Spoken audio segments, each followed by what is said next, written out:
Hey guys, Roland here to tell you about our upcoming stream tomorrow at 6 p.m. EST, that is Saturday, May 20th, as well as our new Kickstarter project that is going to go hand in hand. We're trying to raise funding to help ensure we can get the whole .p crew to TI7. With your help and our full crew available, we can provide more and higher quality content, including live shows, news podcasts, event updates, and even video content of us at TI7. Donations as low as $10 can be a big help in getting us to our goal, which only has 29 days left to get funded.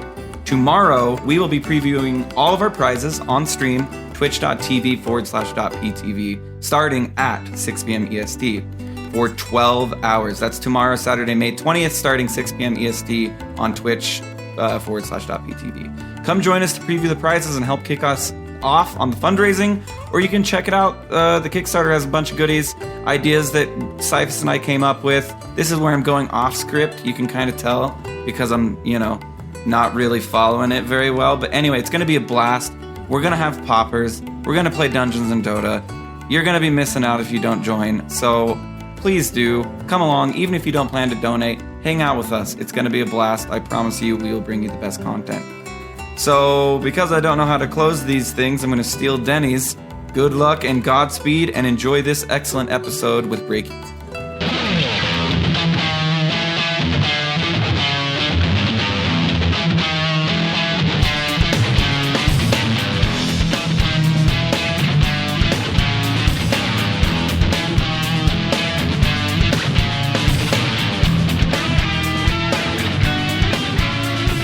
Alright guys, welcome to DotPro with BreakyCPK. I am BreakyCPK, of course, and looking forward to yet another great episode ahead of us here.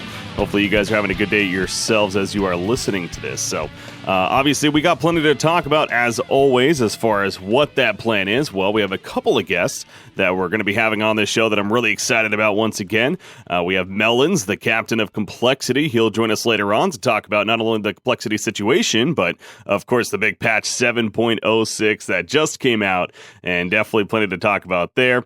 Handsken of Alliance currently is going to be talking with us as well about being on Alliance and about how they've been doing so far. Alliance currently at the Star Ladder I-League Invitational that is taking place right now. They were a last-minute invite team.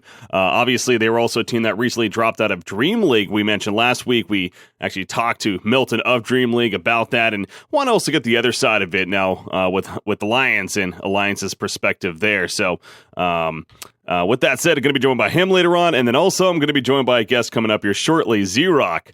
Once again, will be sitting down and talk with me, having some good discussion points to talk about that big patch 7.06. But before we get into all of that, a couple other things later on in the show that we will be going over as well. Some roster updates. Obviously, we are getting very close to that deadline. In fact, May 24th, I want to say. Yeah, May 24th is actually the deadline, going into May 24th even.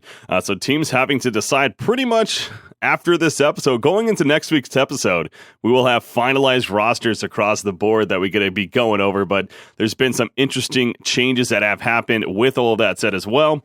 So we'll talk more about that, including the X-Wing situation as far as what's going on over there. There's some drama surrounding X-Wings and ACE, the organization that oversees competitive Dota 2 in the Chinese region, and some contract issues there, and a bit of drama to say the least, and it's really unfortunate drama.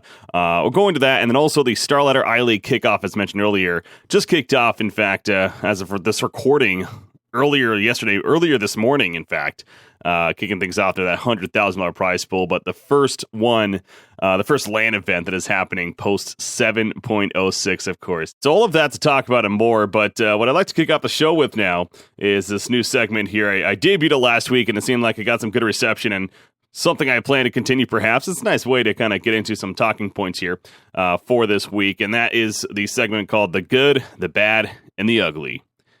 Now, we'll start with the good. I think that just only makes sense, just to start with the happy moments here. Patch 7.06, of course, officially coming out. Now, I'm not going to go too much into this just yet. In fact, we'll talk about that here shortly. But patch 7.06, now, if you haven't heard for some reason, this patch came out. I actually did a 4-hour podcast with Yosinity, one of the other hosts here of .p, of course. And we went over this podcast, and it definitely deserved 4 hours. It could have even been much, much more if we really wanted it to be. This ended up being a really big patch, and no doubt is going to have implications on the competitive scene, specifically. And in fact, we're already starting to see a little bit of that with, like I said earlier, the Starladder iLeague Star Series LAN that just kicked off here.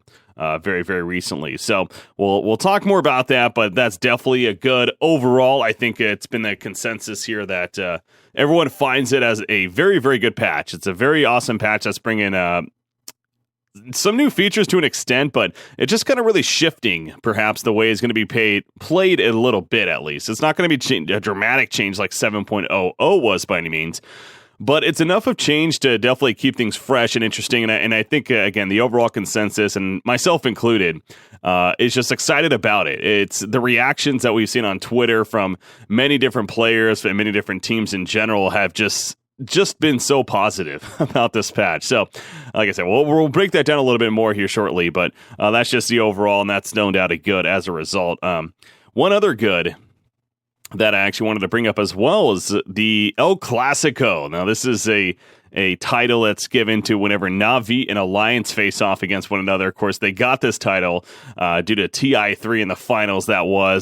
Many consider that to be one of the best grand finals, no doubt, we've ever had, let alone the best TI finals we've ever had. I mean, it was an epic grand finals that went the distance and, had the dream call, had everything. So, they played recently. They played a couple of times recently, actually, but they played pretty recently here, including, and this it might sound like a little bit of bias because I happen to cast this series, but I think anyone would agree it definitely was quite the hype match. And in case you missed it, Na'Vi ended up defeating Alliance 2-0 in what was the Summit 7 European qualifiers. This was earlier on in the playoff stage there, but so 2-0. You say to yourself, well, why is that a big deal? Well, both games were epic. The first game ended up being a come-from-behind victory by Na'Vi against Loda's Naga Siren of Alliance, and it was an epic clash at the end where just buyback after buyback was happening, and eventually Na'Vi came out on top, so they ended up winning that one just over 60 minutes, an hour-long match, and then Game 2 happened, and Game 2 ended up being 110 minutes. I did not stutter right there. It was an hour and 50 minutes, 5-0. Almost a 2-hour game where eventually Na'Vi grinded it out and took the victory over Alliance to win the series 2-0. It was an insane series, a lot of highlights. There was over 50,000 concurrent viewers on the stream that I happen to be casting on there. I mean, so as a personal experience, it was just amazing to be a part of that, and it made me realize why this is a thing, why this El Clasico title exists. I've watched Dota 2 for the longest time, and I know of that TI. I watched it live when it did happen way back when, and of course I know of these teams very well, but it's also, I think, it's great to see, and it's overall positive for the Dota 2 competitive scene. Having these rivalries like this, I know the players, for the most part, are completely different. There's only a few that really, of course, exist from the previous matchup there, from that history, but it's just something about those teams clashing together, the big organizations that they are as far as their fan base goes and everything, that sets up for an epic series, and we got that. So the El Clasico lived up to its name, and Na'Vi won that one 2-0. And Na'Vi, we'll talk a little bit more about them later on, but Na'Vi's making a resurgence, it's safe to say, as of late in the CIS European competitive Dota 2 scene. So look forward to them coming on strong once again. As far as the bad goes, the overseeing bad that I just wanted to highlight here, unfortunately, was Chinese Dota. Chinese Dota has, to say the least, they've been having some black eyes to an extent. Not only in results, in fact, of course, at the Kiev Major, they had very disappointing results overall. IG, the only one that really did well in the end. Of course, they made it to the semifinals and overall did, as maybe people expected. A lot of people did expect them even to be a team in the finals, but, it's great competition. It's not surprising that they didn't get to the finals necessarily, in my mind. They got to semifinals, which was fine, but again, overall, the Chinese scene, once again, just like the Boston Major before, pretty disappointing performance, and it's followed up now by both IG and VGJ, in fact, in the Star Ladder that just debuted earlier this morning, they lost both of their opening series. IG lost against TNC. TNC and their new captain, 1437, joining the roster. Again, we'll talk about that more later on, but TNC took that series 2-0 against them. And then Alliance actually beat VGJ 2-1 in a best of 3 in the Star Ladder event. So I know it's obviously it's 7.06, the first land with the patch and everything. And we haven't even had a week really to kind of feel out this patch yet. So not looking too much into it necessarily, but going by the results as of late and just how things are transitioning, the Chinese Dota scene has definitely been a little bit of a rocky ride here lately, and this is more of a point because, as I kind of hinted at earlier, the X-Wings team, they've been going through some drama as of late. We kind of talked about it a little bit in previous weeks. Of course, going into Kiev, they renamed Team Random to be no longer Wings because they dropped from the team. Then they most recently made a point that 4 to the 5 players were just retiring altogether. And now we even got more information out this week that apparently there was some back and forth talk between some of the players and the ACE organization specifically. Well, not even between some of the players. It was actually between the Wings organization, the Wings owner, I want to say, and ACE, which is actually the overseers of competitive Dota 2 in China. And they came to an agreement that they were actually going to ban all of the Wings players, all of the X-Wings players, from competing in any ACE sanctioned events, which basically is any online and some of these LAN events that happen in the Chinese region. That happens frequently. That's one of the things we praise about the Chinese scene is about they are just so active. They have so much going on. The DPL, one of their biggest ones, it's kind of that regular season format. It was announced that, again, all the X-Wings players actually banned as a result of these contract disputes and them just flat out leaving the team. Again, I'm not going to sit here and really break all this down and try to go really into it. I frankly, there's just so much information right out there, and it's hard to really understand exactly or, to really take sides. I want to stay out of that for now until maybe we get the clear picture by the end of it, or perhaps bring somebody on that is a bit of an expert in said subject. But just simply presenting the news, it's a black eye on the Dota 2 scene as a whole. We're talking about the defending TI champions ultimately being told they cannot compete in any events within their region due to these contract disputes, which, again, from an outside perspective, and it seems like it was definitely an issue on the part of the owner of Wings and them not necessarily getting money that they were owed for the last couple of months, and that's why they ultimately decided to leave as a team. But then even very recently here, within yesterday, I want to say, there was even more that came out where Y and Faith Beyond actually have been in talks with eHome, another, of course, significant Dota 2 organization within the Chinese scene, and eHome has now been in talks with ACE to try to allow them to pick up the players Y and Faith Beyond, and apparently that has something to do with the Y and Faith Beyond also kind of backing off what they were suggesting earlier, how they were having these contract disputes, and now they're kind of back off, saying, no, well, really, it wasn't as big of a deal. We still want to play, though, since ACE had mentioned that they were just going to outright be banned. So there's the drama continues is basically my point. I don't know if there's a final word in terms of if they're going to be allowed to even do that, if they're going to be allowed to join eHome. I've heard, honestly, 2 different stories.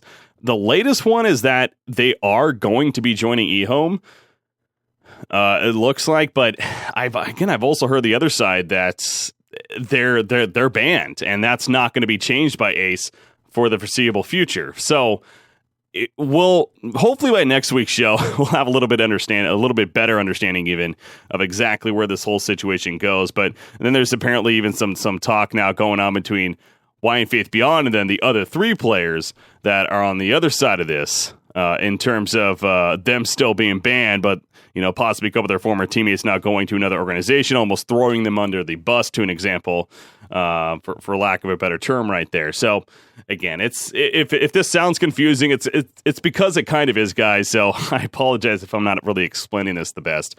But again, long story short, the Dota 2 competitive Chinese scene specifically is having some black eyes as of late, both results-based as well as the teams, as well as the organizations, and as well as X-Wing specifically, and this whole ACE drama to go along with it. So that would be the bad. I guess you could almost call that the ugly, to be fair. But what I do have under the ugly is actually Cloud9 disbands. Cloud9 officially announced earlier this week, and this was a bit of a shocker for a couple of reasons. The main one, honestly, for me, being that they've been around for a while. This is a team that's seemed like they're a strong team. They're all from Denmark. They were known as the Danish Bears. They've been known as Imperial, an organization before this, and now Cloud9 most recently, of course. And they've been one of those tier 2 on the cusp of tier 1 teams that is competing, against the best and the best constantly. And doing very well, of course, at WESG. I want to say they got runner-up to TNC, if I remember correctly. Again, this is a team that's proven to be a very good team, and they actually even most recently qualified for the Zodak LAN, a $100,000 LAN that's going to be coming up here. So when I heard the news that all of a sudden they're disbanding, it's like, wait, what? Well, what is this about? This is a team, if anything, that I would have figured at least would have stuck it out through TI, see how they did with the qualifiers. And, post TI, then sure, look at things, look at the overall year, see how things went. But it couldn't wait. And apparently there's a quote here from John Anderson, who's actually Baby Knight, is in-game name. He said, and I quote, "When I started playing with Danish Bears back in June of 2016, I didn't expect us to come this far. We improved a lot early on after joining Cloud9, and it showed with our results, but lately we were not able to continue that progress. We formed as a group of friends, and the issues we encountered have not changed that, but we began being plagued by unresolved issues in our games. After discussing as a team whether they were any good long-term solutions, we have decided it is best to part ways. I want to thank Cloud9 and their fans for supporting us and giving us a chance to compete at this level." End quote.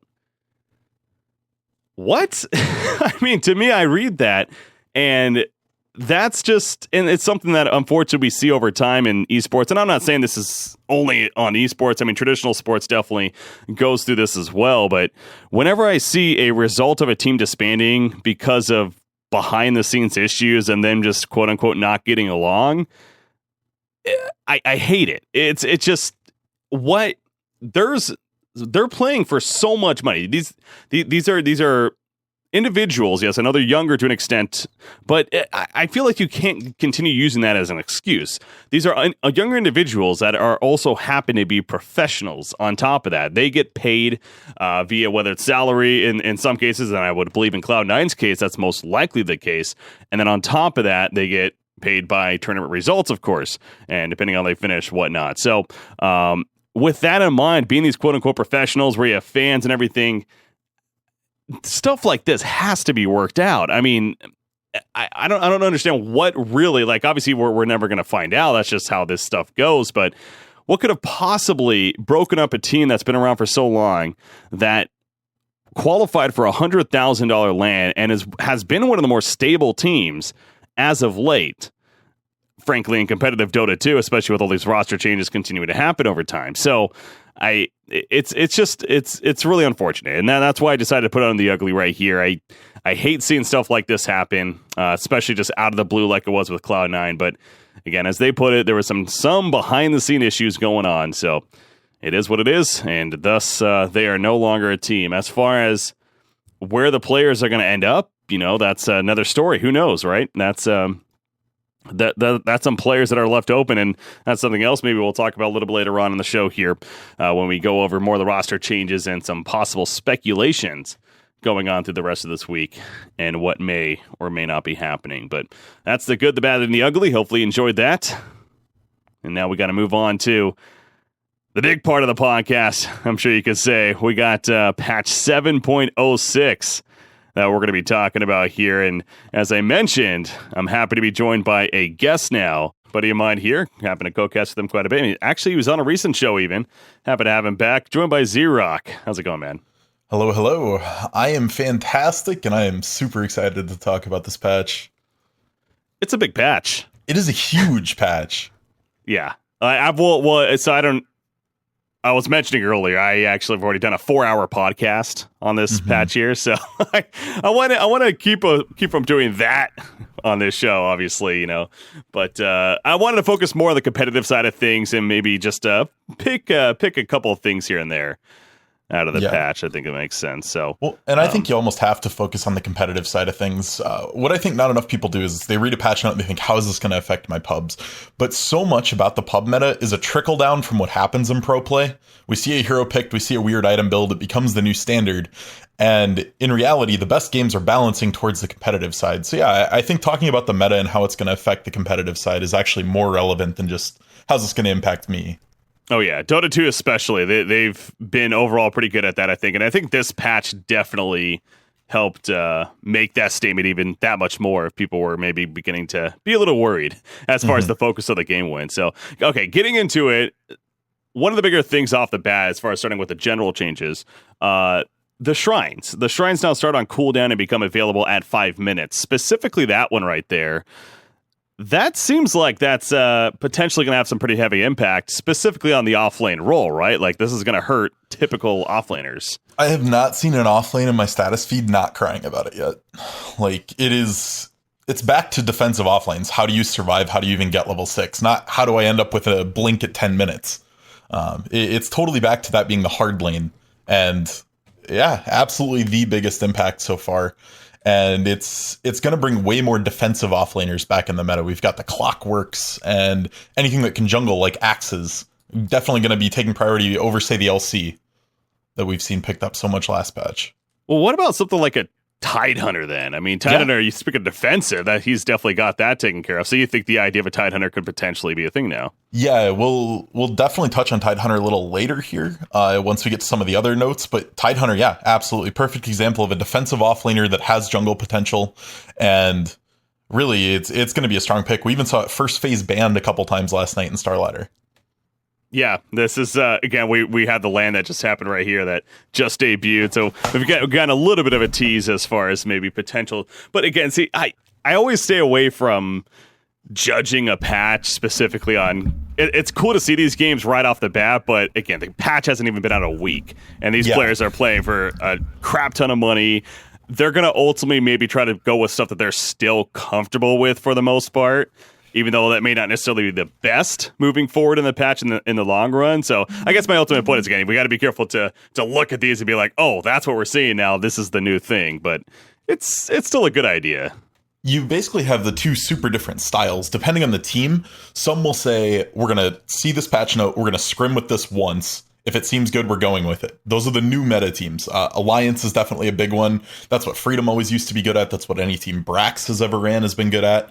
And then you have teams like CDEC was probably the most notable one that stuck with the same thing. When they had their huge TI run, for the months after it, every patch, they were still playing what they were comfortable with, and it was still doing well, but it started to get beat out by these teams that innovate. So I think we're going to see different teams taking their own personal approach to how much they want to let this patch affect them. So one more thing on the shrines before we move on here is the implications they may have on the middle role, because mid heroes would also find themselves using it earlier on pretty frequently. Is this maybe going to tone down aggressive play in the mid as much as harassment heavy, you think? If anything, I think it's going to just show the advantages over mid more. If something is a harassing mid lane, they're going to harass harder. And the guy that's normally behind in the matchup is going to be way more on the back foot than he ever has been. And I think we're going to see more people going for that early bottle as opposed to finishing their Wraith or their Aquila or their Boots or something like that first. We're going to see more people back to bottle, getting runes, kind of the old school traditional mid, rather than we're going to hit each other's face and see who forces the shrine first. You know, I don't know if I'm right on this necessarily, but a feeling that I have with this change, mixed with a couple other things, the extra creep now that we have in the middle lane too, in general, just with some of the talent changes, whatever, I really feel like it could transition a little bit more into these aggressive mids that you're kind of talking about, specifically things like, I always like the idea of want to see a Rasta mid. I know that may be a stretch here, but things like a Bane, like a Quap, these ones that are going to be looking to get level 6 and maybe set up kills elsewhere. Do you feel the same? Quap potentially. I think where it gave a huge benefit to are the Linas, most notably, because the big thing is you get level 2 now off the first wave if no one's helping you. So even if you get, I'm trying to remember who did the math. Monkeys Forever did the math. You can get a range creep denied as long as you have one deny on them. You end up getting 2 off the first wave. So you're going to get your level 2 faster, you're going to get your level 6 faster, and they have to be a lane that can pressure. So I don't think somebody like Bane is necessarily going to rise up in power just because he can't farm very quickly. Yeah. He's not going to be able to get a fast 6 if he falls to a jungle stack or something like that and tries to farm that up. But yeah, I think maybe Rasta. Rasta's like the fringe hero we're waiting to find his niche, because he's been getting incremental buff after incremental buff. And at a certain point, he's going to just get to broken status. But I don't think we're quite there yet. But Queen of Pain definitely could come back for sure. Rasta got definitely some memes this patch. I feel like, a lot of people were kind of focusing on him with his damage even that much stronger now. This hero has potential to really start. And actually, a couple of the matches going back to that, I believe in Starlight, we've seen him at least 2 or 3 times in just limited matches so far. So people are clearly trying him out. Yeah, and where he's really starting to shine is just a lane support, because his base damage is so high. And this goes back to the shrines not being active. He can harass offlaners. When offlaners are having to play defensive to the point where they're not trading hits, they're not trying to just tank up with poor mans and get out of a gank with 100 health. Now they have to find a way to keep their health pool high enough that they can stay in lane. Ross is very good at stopping that. I mean, a couple right clicks from him and you're all of a sudden hurting. You're going more regen, less poor man shield. And yeah, I think he's very, very good as a zoning support. Mm-hmm. All right, so enough about that there with the shrine specifically, but another change that happened as far as the general goes, and could be interesting to see what kind of impact it ultimately has, is the jungle change. And first off, I saw this, and this was one of the most appealing lines in the patch notes to me personally, because as a support main of sorts for the longest time, I understand why they went back to, or why they changed it to the every 2 minutes, the every odd minute for the stacking. But oh my God, was it frustrating to try to adjust to that and get used to that after doing it every minute for so long.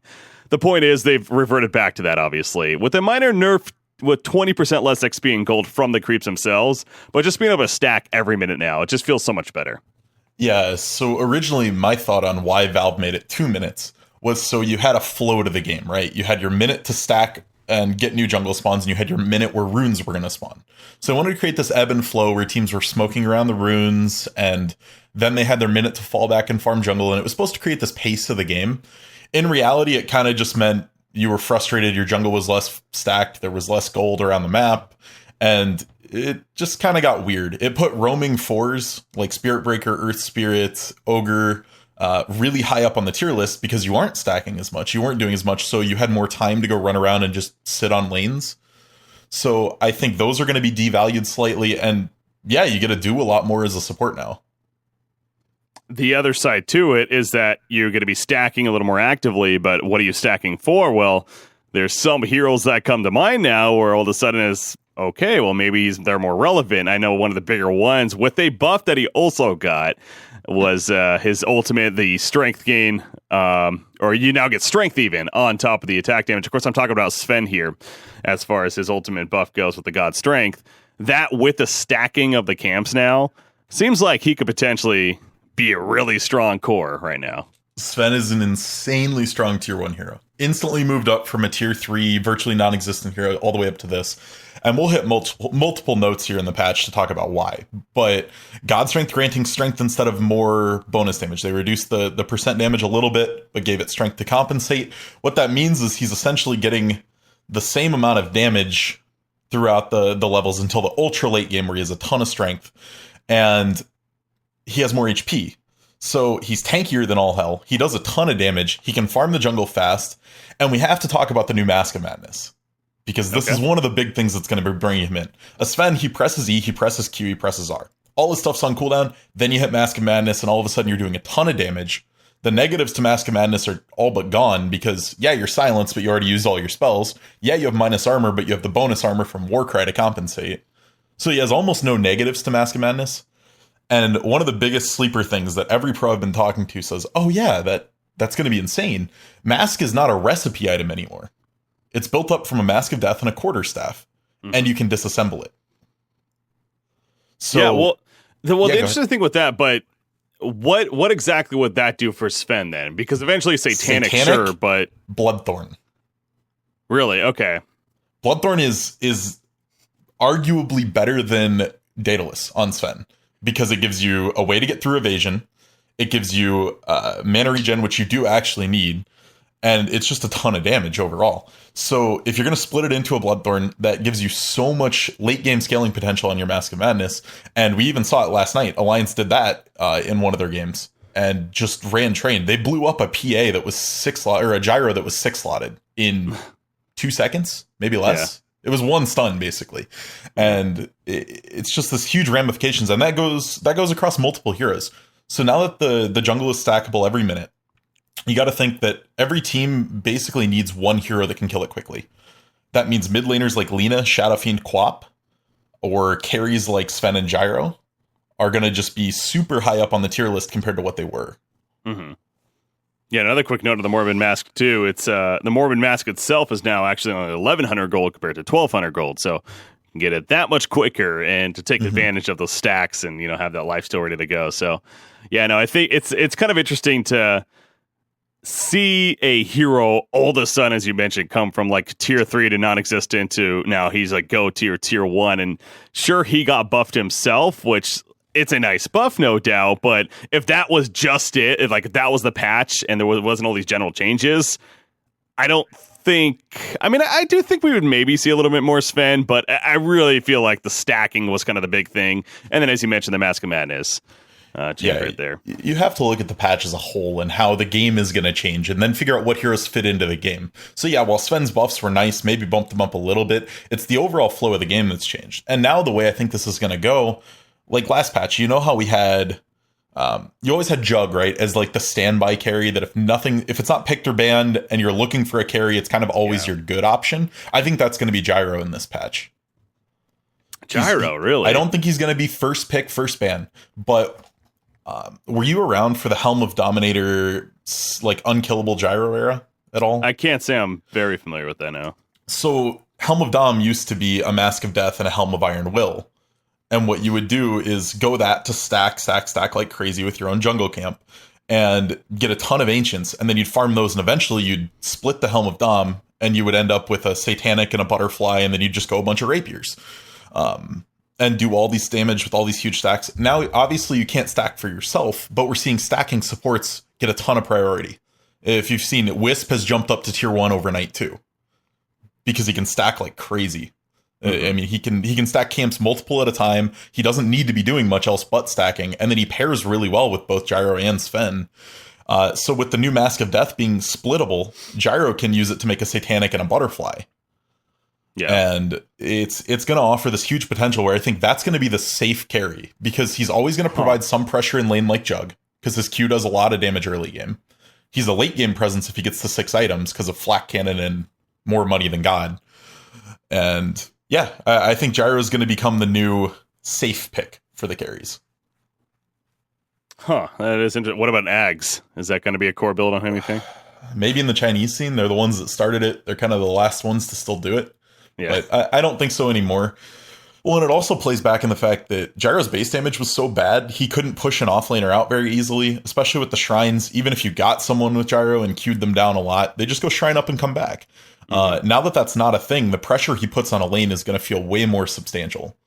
He's going to be able to push offlaners out again. He's going to have that free lane. Like, we're going to see way more free farming carries than we have last patch, by far. Interesting. Well, you know, Wisp, you had mentioned right there, is even maybe kind of step up once again with the stacking potential and everything. But you also saw the news earlier today. I don't know if you did, but I just saw it when I logged on today. We have an Arcana Wisp. Oh my god! And this is what you gotta love about Valve, right? They own a lot of big IPs, so they just said, "What do we have that's cool that kind of fits Wisp?" And we have a companion cube Wisp. It's perfect. It really is a perfect fit. It's so funny. I haven't gotten to see the animations yet. I literally just watched part of the video of it, but it is so perfect. I'm excited. Might have to become a support player. But no, I mean, literally Wisp. If you have a Wisp player, Wisp is going to be first banned against you almost every game. And if you don't have a Wisp player, you need to be banning Wisp every single game. It is that good right now. The carries that are back in the meta are all Wisp pairings. And it's going to be a huge pick to look out for in this patch. Yeah, again, the hero itself actually did get a minor change too, where the level 25 talent now has a tether stun choice that he can choose to get. So again, I don't know if that's enough to be like, oh, that's why we're picking Wisp now. But it's just, I think they replaced the respawn talent just like they did with everyone else. So yeah, it's far more just the fact that he can stack relentlessly. I mean, he's a monster at doing that. He can help ease a bad lane by his tether and giving extra regen. And we've seen the really good Wisps. I mean, Jubei is one of the best Wisps I've ever seen. And the way they can use relocate, there's so many levels to that hero. And I've said a lot of times, a hero can be okay, but if there's a lot of different ways to play them and use the skills, they go up naturally in the tier list. You can use relocate to get a gank. You can use it to save someone. You can use it to backdoor. And if you're a really good Wisp, use it to reposition in a fight. You don't take relocate someone totally out. You relocate him to the enemy backline or to a hill where you have high ground advantage. And all of a sudden, it's just you're in this much better spot for your team fight. So I think we're going to see Wisp a lot this patch. So another mechanic of sorts, general change that happened in the patch that could be interesting with the competitive play is the idea of the illusions and the bounty that you get from them now, even being that much more, especially later on, the damage reduction to towers. And of course, one of the first heroes that comes to mind is Terrorblade. He's been very powerful recent meta. Is this going to drop him off, you think? Are illusion heroes dead? Well, to be honest, they actually buffed the amount of damage illusions do to buildings. It was dropped to 50% a long time ago. They just brought it back up to 60%.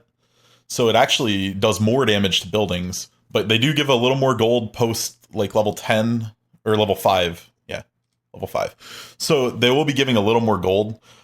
They kind of had to buff the building damage, though, because if you look at the illusion heroes, they kind of got a nerf in the way that they're going to farm. Because most notably, Terrorblade you talked about. Terrorblade gets destroyed by the jungle spawning every minute. He can't go jungle that easily. He doesn't have any way to flash farm. So he can't be this factor. Like last patch, we saw carries just sit in lane until you had 2-3 items, and then you went to go win team fights and push towers. And so Terrorblade and Spectre were very good at that. They could just wait until they got online and then go. And now that they don't have any way to farm the jungle very quickly, I think they're going to be devalued a lot. Will they see play? Maybe. But they definitely got hurt really badly by this patch. So that's interesting. Okay, because I'm reading it, and I see what you're saying now, because illusion building damage reduction from 50% to 60%. So I guess I was just honestly reading that the way of that the damage that they were dealing to towers was reduced ultimately by now 60% of what they would normally do. But yep, and that's how it is, but it was 50% before this patch. So they actually do 10% more damage to towers than they used to. Okay, see, well, I was just, my point is I was looking at the other way. I thought it took a 60% damage away from them, basically, that they were doing to towers. That's why I was confused that when I was reading it there. Okay, but that makes more sense, though. So, as you're suggesting, it is a buff for the illusion-based hero. So. Huh. I may have been reading that wrong, exactly. Too. Well, see now we're both confused. Either way, I do think that's negligible in the grand scheme of the patch. Because where it impacts people, the only hero I see that having a severe impact on was Naga. Something that you used to siege often with just the illusions. Terrorblade couldn't do that as much because he had to stay in range of the illusions to keep metaform on them. But Naga was the one that you'd always just chuck the illusions at a building, and if you had Butterfly Heart, they were actually doing sizable amounts of damage.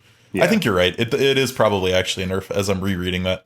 But Naga herself got some changes in this patch, and definitely got hurt. Yeah, and it's one of those cases, though, where I don't think anyone's, shedding a tear necessarily. At least people that appreciate the competitive scene and like watching it, because these illusion-based heroes have definitely started to overwhelm, at least. It's not as bad as it was at the Boston Major, but it has been toned down. But I still think the more we see of that is overall the better. And I'm personally happy to see that. So, well, and all right. One thing I wanted to mention here is with the overall, the overarching changes to just everything in general, we're going to see a huge meta shift. This patch doesn't seem as big as 7.0. As far as how it affects the competitive meta, I think it's going to be bigger. Because we're going to get into this rock, paper, scissors now, where one team is going to pick a greedy jungle farmer, where you've got a Sven or a PA with a mag or a Shadow Fiend. Shadow Fiend we haven't talked about yet either.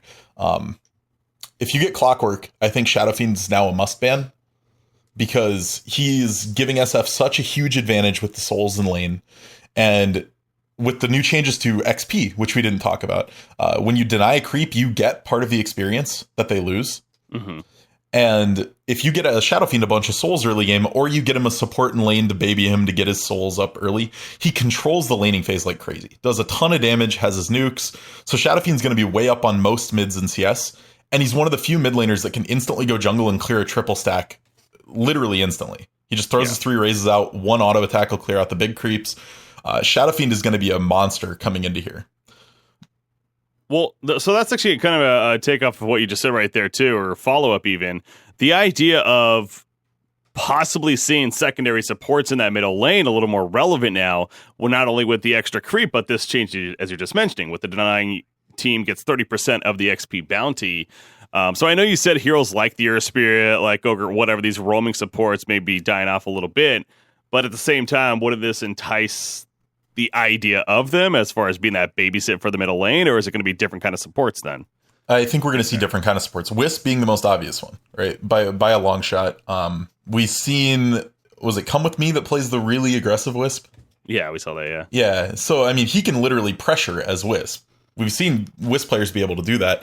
I think we may even start seeing a meta where you end up with a lane support in your mid lane. We used to see dual lane mids where we'd see like Lich was the most notable. Lich and Wisp were the 2 most cancerous ones there.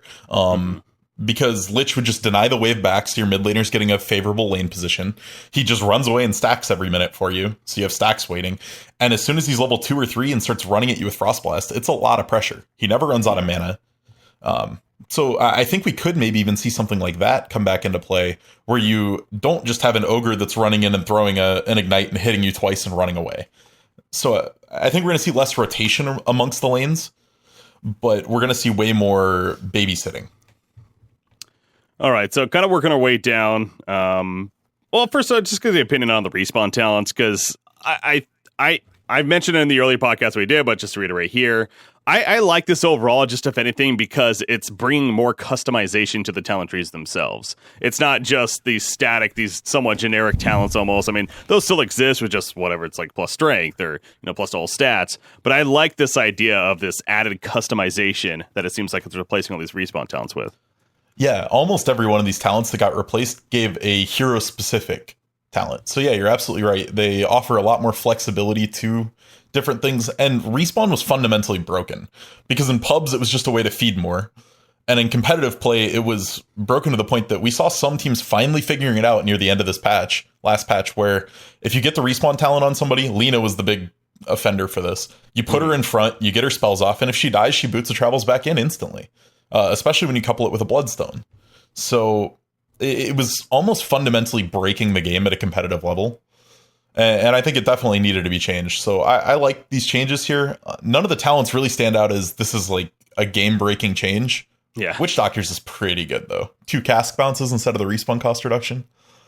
There's a couple that were sitting out to me, like things like the Nature's Prophet remove teleport cooldown. That's level 25, but that seems like, him just flying around the map could be pretty intense. So, yeah, there's a couple in there. I mean, we don't want to go over every single one here, but yeah, you've done that already. We've already. I will say the Reddit dream was the Jakiro one. Like the memes and the pictures that came out of that. If your Jakiro hits 25, gets an Ags, it's pretty funny.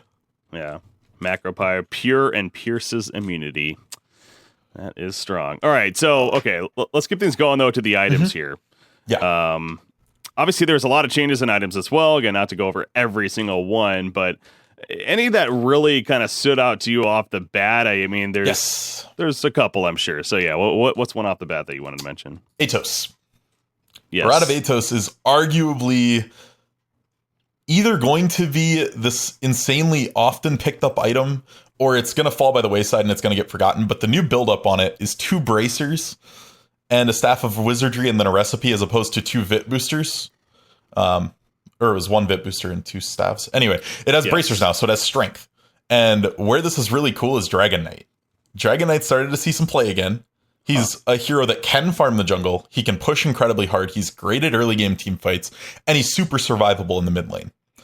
Give him Atos, which adds a root, and we've seen root get buffed patch after patch after patch. You can't ball lightning out of it. You can't use pretty much any movement skill, blink, anything. And it now gives him strength and mana, which he definitely needs. I saw one pro game where a DK just basically got it second when armlet into Atos and was borderline unkillable, could kill you, and it was just insane. I think absolutely this item is going to start getting picked up on strength heroes that need a mana pool. That's a very interesting take on that, because that's definitely not a hero I would have thought of off the bat as far as going for. Because if anything, there's a lot of Atos in general, yes, has been pretty crappy. And I think that one of the main reasons has been the build-up. And they obviously address that here with this, the double bracer into the staff, as you mentioned there. For me, it personally gives it now the versatility of being that possible support item that's picked up as a second or third support item even, because the root is a very powerful crowd control effect, and the bracer buildup allows it to be a lot more friendly. So, I'm trying to think of one off the mind here, but something like it's more of a counter matchup, I feel like. Not even really necessarily which support gets it, but facing it off against a Storm Spear, for example, having that little bit of an extra CC from your support even could be that much more beneficial. Yeah, I mean, Leshrac is the first thing that instantly comes to mind. Started to see some play already in this patch. The double bracer start is very nice for Lesh, and just giving him some extra health and a little bit of extra mana. It's a nice smooth buildup, and with a Lesh, you should be taking towers fairly quickly. If you do that, it's like the big thing is the recipe cost for supports, right? 1100 is very cost prohibitive. Yeah. And it's a very expensive recipe. So you've got to have a support that's going to be getting enough gold to get there. But that's definitely one I could see taking good advantage of it. You just get a Hand of Midas initially, and it'll be fun. Please, no. Let's talk about that, because you've always been a big proponent that maybe Hand of Midas has been overused, and obviously there's stats to back that up even. But was this a change that is going to now tone it and make it actually realistic again? Or is Midas just always going to be kind of a up and down item here? I think Midas is pretty much gone from cores. It's too expensive, and now that the gold gain got nerfed, I don't think we're going to see it too much on carries. Maybe a couple mid laners here and there, but for the most part, I don't think carries are going to be picking it up nearly as often. If a Lifestealer buys Midas in this patch, I'm going to just go cry in a corner, because it completely negates what you want to do. I do think for supports, because as I said, now that we have the minute stacking meta back and flash farming carries and mids are going to come back, supports are going to have less chance to go take one or two jungle camps or take a little bit more lane farm. And so I think Midas for stuff like Crystal Maidens or Spirit Breakers, any support that's not really going to have farm time, we could see it picked up still there, and I don't mind it, because it's a way to keep your item progression going if you're the late game team. I was kind of hinting earlier, I think we're going to see a very obvious dichotomy between late game and early game teams now. Teams that want to pick the Sven and farm to 6 items, teams that want to pick the Gyro and farm to 6 items, versus teams that pick up stuff like Chen. Chen is definitely another hero we haven't talked about that's back with a vengeance because of the jungle change. And I think it's going to be this fight between teams that can push very fast versus teams trying to hold them off, kind of like the meta we had in TI5. Yeah. Which I couldn't really tell you what it was. It was great. It was basically... That was the death ball era. You'd pick 5 heroes to either run down their base by 25 minutes, or if you were the other team, you'd just pick a bunch of wave clear and try to hold your high ground. Okay. And it was this battle to see if you could just hold on long enough. I remember... Right. I mean, it's kind of like there's an iconic Liquid game out there where Korok ended up going like double rapier gyro when they were pinned in their base and they were mega'd and... end up wiping the team and then winning the game off of it. But yeah, no, that's the meta I want to see, because that's a rock, paper, scissors meta where execution determines who wins. Mm-hmm. So I'm super stoked to see this patch and just see the way it plays out, because I think we're going to see so many different things. I don't think Spirit Breakers and Earth Spirits are gone, but I think they're devalued. You don't have to have one anymore. Yeah. I think Enchantress and Wisp and Chen are back, the stacking jungle pressure-based supports. So we're going to have those back in the meta. And I was talking to a couple pro players here, and I don't know if they want me to mention the names or anything, but lane supports that just help you win the lane are back. Stuff like Rubik and Disruptor and even Oracle. Oracle is the sleeper pick that 2 different people I've talked to think is going to be very nuts, because Oracle has the lowest base attack time of any support. So she trades really, really well. Yeah. And now that offlaners aren't all buying Poor Man's, actually right-clicking an offlaner does something finally. You can pressure them out. They don't have a shrine to use. And with all the buffs Root has gotten, and her Q is now a Root instead of a slow, I think they're onto something there. Oracle could be back with a vengeance. We did kind of talk about that on the podcast a little bit, the patch podcast there. And Oracle, again, the thing is, has the highest or the worst win percentage in Dota 2 history when it comes to competitive Dota 2. But I had trouble understanding why exactly, because at the same time as his skill set is actually pretty strong. You got the Purge, you got, I guess it wasn't a Root before, but now you have the Root on top of that. You have the damage output, not only with the right clicks, but the Purifying Flames. I mean, that's intense damage that you're putting out. A Disarm plus Magic Immunity on top of that. And then, of course, a great saving ultimate to top it all off. So I think that there, too, is a lot of potential for an Oracle to be a lot more realistic. And in all honesty, Oracle's always had a good skill set. It just didn't fit the way the meta was played. It's a very bad laner in trying to TP mid and stop a gank coming in on your mid laner early on, because really in the first couple levels, you're probably taking Purifying Flames and you're taking the Purge. You're not taking the Disarm. And it just didn't do enough across the map. We saw very fast rotations last patch. We saw a lot of action early on. Now that I think it's going to slow down a little more and protecting your carry is going to become a bigger thing. And I think we're going to see a lot of offlaners stuck at level 1 and 2 for a long time. We already saw this in the first day of this patch. And with that, Oracle's going to get a lot of value. So just a new spot in the meta he's going to fit back into. And I think it definitely could be strong. So another place I wanted to go to, you kind of talked about there too a little bit as a follow-up, the jungle, obviously with the change that we talked about earlier with now every minute you can stack. I mean, again, individually they did get that 20% nerf in Golden Experience, but the fact that you can now do it every minute ideally makes that even ultimately better, especially for junglers, especially ones that come to mind like an Axe, for example, who really loves the idea of stacking camps and enhancing his farm that much quicker. So I know you had mentioned Chen and Enchantress, though. Both did get these buffs throughout this patch on top of the jungle changes. So is 4-position jungle, is that going to become a actual standard, do you think, in the meta? In competitive play, no.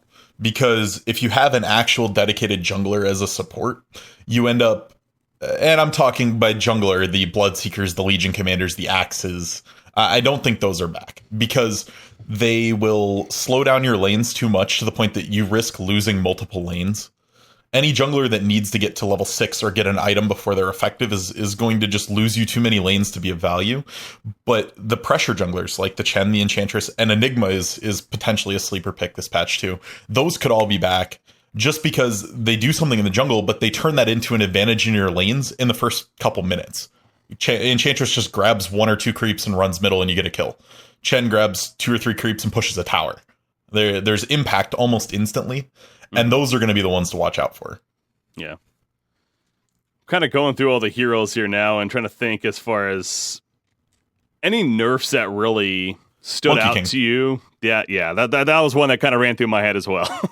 So the theory that I've seen posted and thrown around is 4-row Monkey King took a huge hit, right? He doesn't get damage bonus on the ult anymore, so if he has no items, the ult doesn't do as much. He gets bonus armor, which helps make him tankier in the ult, but that doesn't save you from just getting Lagooned to the face if you're a support. And obviously the most notable one that people will rejoice about is that you don't get bashed in Wukong's command anymore. I mean, those that played against it know how awful it was to be stuck in that and just get bashed twice while you're trying to walk out of it. So I think Monkey King as a support is probably on his dying breath. We already saw him fading at the end of last patch, and I think this is finally the nail in the coffin. And what we're going to have to see is if he can come back as, say, an offlaner, where he can use his... Because if we go back to a more defensive offlane meta, hiding in a tree is great defense. You can get experience without being seen. You can leech some levels.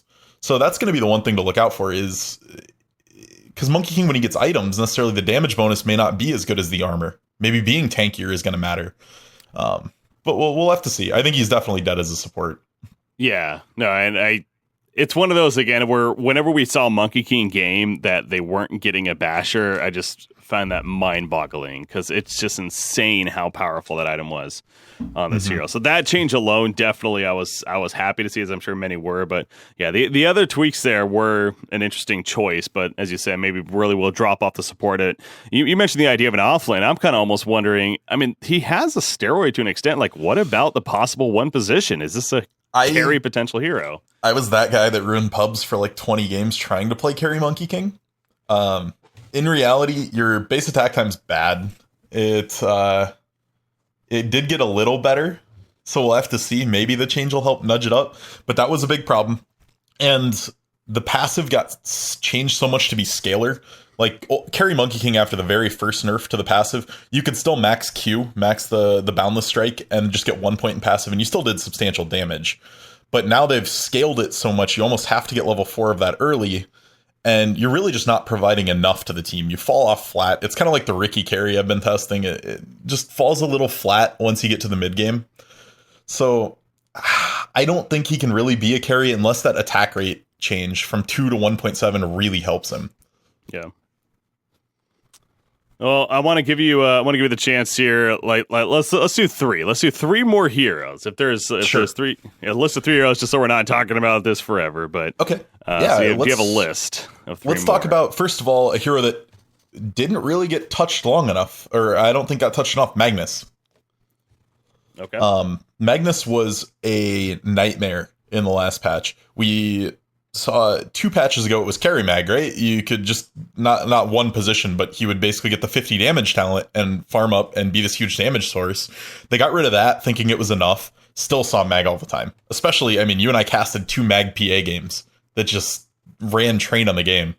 Yeah. So mag got movement speed reduction, only 5.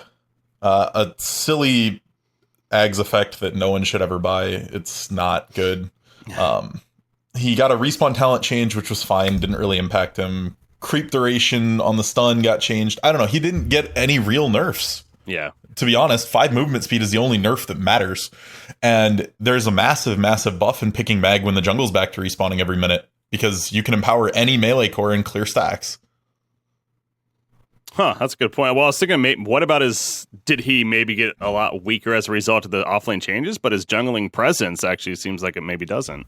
Yeah, he can jungle, right? We've seen Megs, even Wish Shrines that got pressured to the point they had to go jungle. We've seen teams run mid-mag. Alliance with Limp runs it frequently. So I think what it's going to be now is one of those things where if you know you want to get a mag, you grab him in the first phase, maybe third pick, if you don't get him in the first 2. And then you decide if he's going to be offlane or mid by the end of it.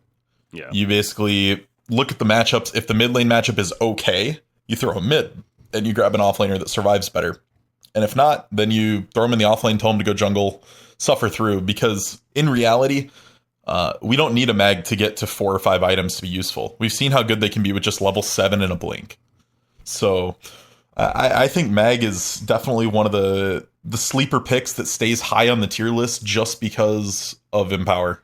It's going to bring value back to carries that were going to fall off the meta a little bit, especially PA. We've seen PA being played with a little bit here and there. We saw it only when paired with a mag pretty much last patch to any success. And I think it's going to be the same kind of thing. If mag was gone entirely, I don't think PA stays in the meta because she can't farm stacks at all. Yeah. So I think we're going to see mag still definitely being strong. That'd be probably my top one. One other one that comes to mind real quickly too is Templar Assassin. Actually, kind of speaking out that idea is, I don't know if she necessarily needed nerfs. I feel like that maybe she kind of did because again, speaking purely from the eye test, the spectator, watching a lot of competitive matches, it seems like this hero just gets on a snowball and just takes over games by herself. Now, her agility gain did get reduced 2.7 to 2.3, but that's really, I can't find that being that significant. And then in the long run, and then on top of that, now with the stacks, once again, she's a hero that most certainly could do stacks. So you could argue almost maybe she even got a buff in the long run. Well, do you remember me in one of our casts, we were talking exactly about this, and I mentioned TA is a meta-dependent champion. Yeah, I do. Is just a champion of taking over the mid lane. Is just a hero in crushing the game if the meta fits her. And I think the meta is going to shift pretty strongly away from her here because, yes, she can do stacks. She gets a buff from that. But In reality, if you looked at TAs, most of the stacks they were doing were in the very beginning of the game. She'd get phase boots, level 8-ish, go take her stacks and get 2 Blink or Deso, and then go kill heroes. And now that we have the jungle spawning every minute again, and stuff like Sven coming back, the Shadow Fiends, things like that, they're going to be so far ahead of her because of how fast they can clear a jungle and what they turn that into. And they're going to be clearing the jungle all game. So TA, I think, will stay a potential pick to counter a mid matchup, but in reality, TA was picked because she'd get one item super fast and then run over the game. But now that there are ways for other heroes to get to 2, 3, 4 items a lot faster, I think it's going to hurt her in the long run.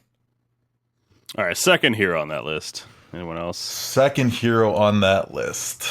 I mean, not one that jumps out explicitly because of notes, but let's talk about Tide. You brought it up at the beginning. I said we'd talk about it later. So Tide was drawing first bans last night as well. And it really comes down to just a culmination of every little thing in this patch adding up to being good. Tide is very defensive in the offlane. Tide can clear an ancient stack by himself.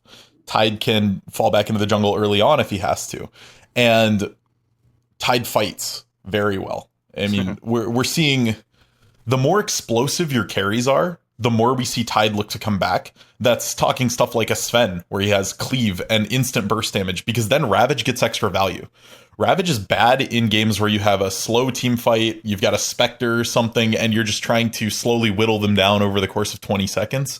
Then you Ravage, and you don't do that much damage during the Ravage. But if you have a Sven that's God Strength with a Bloodthorn, and you Ravage someone, somebody dies. That is a fact right there. So Tide just hit all of these buffs one after the other in little increments in this patch, and teams are noticing. I mean, teams are looking to pick him up early. They're looking to use that level 6. The one patch change he did get was Gush did get a mana cost reduction, so the 1 point in Gush doesn't hurt you as bad as it used to. It's not as expensive to cast. So yeah, I think Tide could definitely become a new premium offlane pick. It'd be fun to start casting some Ravages once again. Haven't got to do too much of that yet. He's been out of the meta for a while, it seems like. So, all right, Third one more here. then. Third one here. What are we gonna go? I know there's so many, but I know there's a meme one and there's an actual competitive one. Which one do you want? Well, let's do the actual competitive. All right, so Tree, I think has to get mentioned, just because he was so nuts last patch. He was getting first picked. Teams were using him well, and we found that teams that were using him well used him very well. Teams that weren't, he felt useless. Right? We had games where he would go a Midas and never even get a bash off in a fight.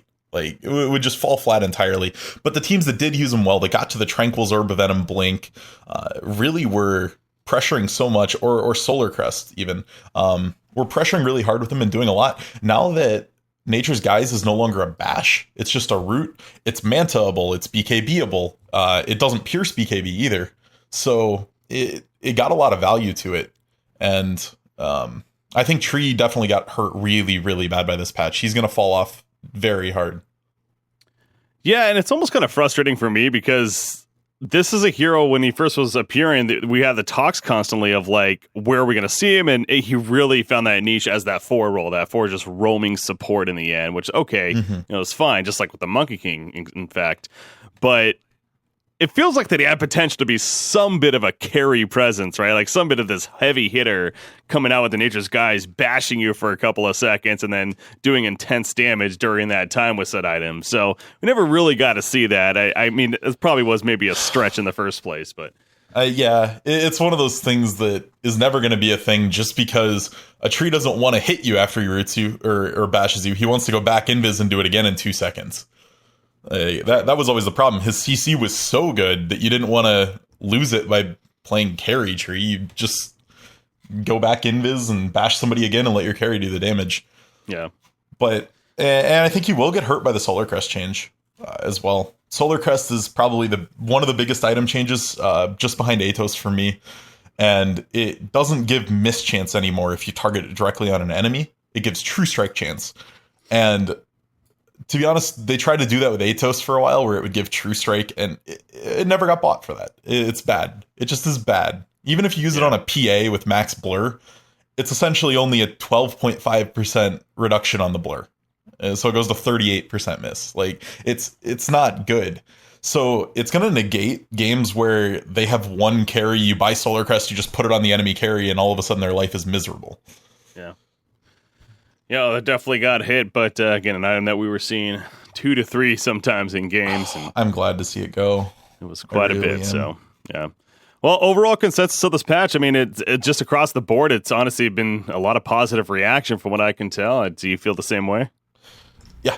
I think as far as competitive health goes, this is the most subtle but biggest impacting patch I've seen since probably 6.12 when Dota like switched to Dota 2.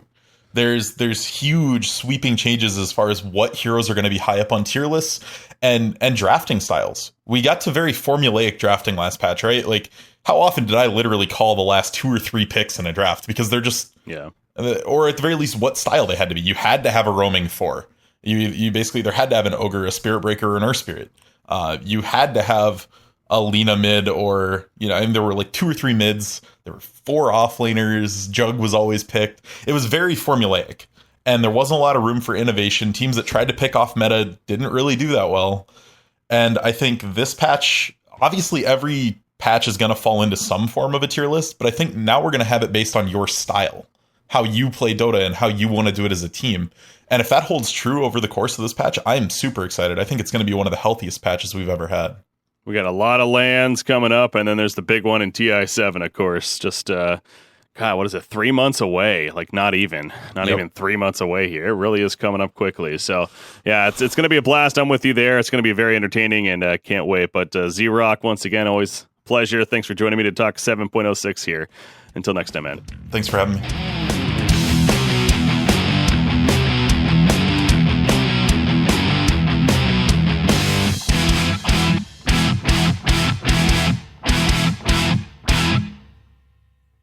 All right, guys. So now I'm so excited to be joined by a friend of mine. I've known him for quite a while, actually. Of course, back in the Han days. Now knowing in Dota 2 and his success and everything. So I'm going to be joined by Melonzz, the captain of Complexity. How's it going, man?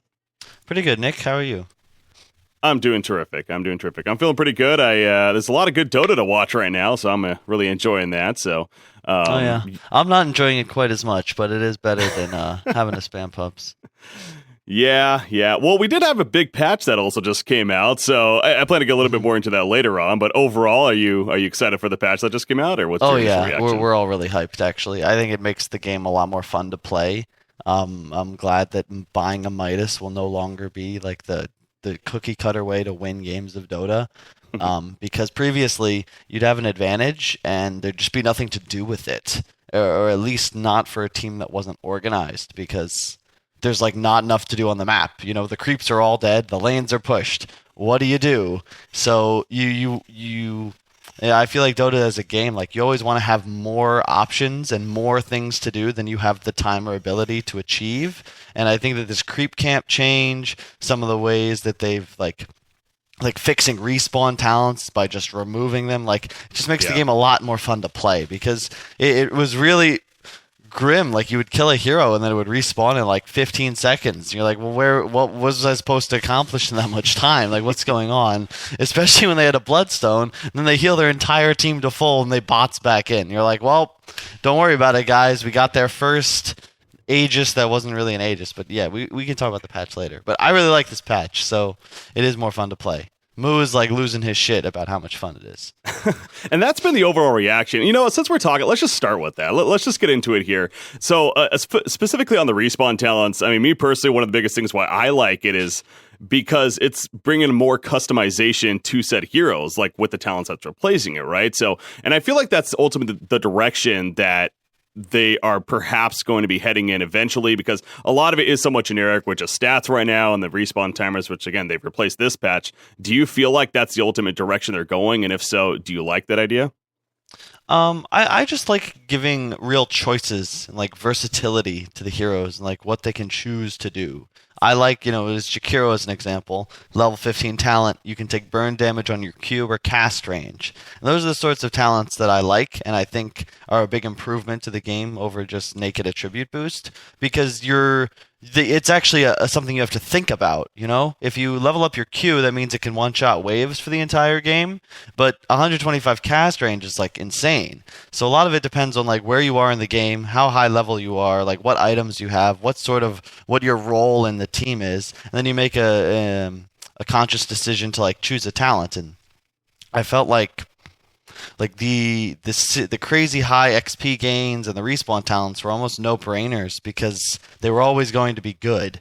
And I just like the way that I love talents. I like anything that makes the game more complex. I wasn't really a huge fan of the previous patch because I felt like all of these changes sort of did the opposite. And all of a sudden, the best change of the patch was the shrines not being active till 5 minutes because you literally just didn't have to be a good player. You would choose Legion Commander or a Badnin or Omni Knight, or you'd bring a Warlock to your lane. You would spam your spells because you could literally turn mana into your own health and damage to the enemy. You'd use all of your spells, bait them into going on you, and then shrine. And the safe lane could not possibly deal with you. And there's something Moo tweeted out, the moment this patch went live, get fucking ready, offlaners. All you fuckers that thought you were good, come back to my fucking lane now and see what's up because you don't have this free shrine. It's a fountain. You can go to the fountain and I can't. Wow. What do you do with this? So I just really like some of the changes because the game, the point I was trying to make on that is, it's a no-brainer. Pick one of these heroes, send it to the off lane, use all your spells, shrine, use all your spells again. And you'd probably win.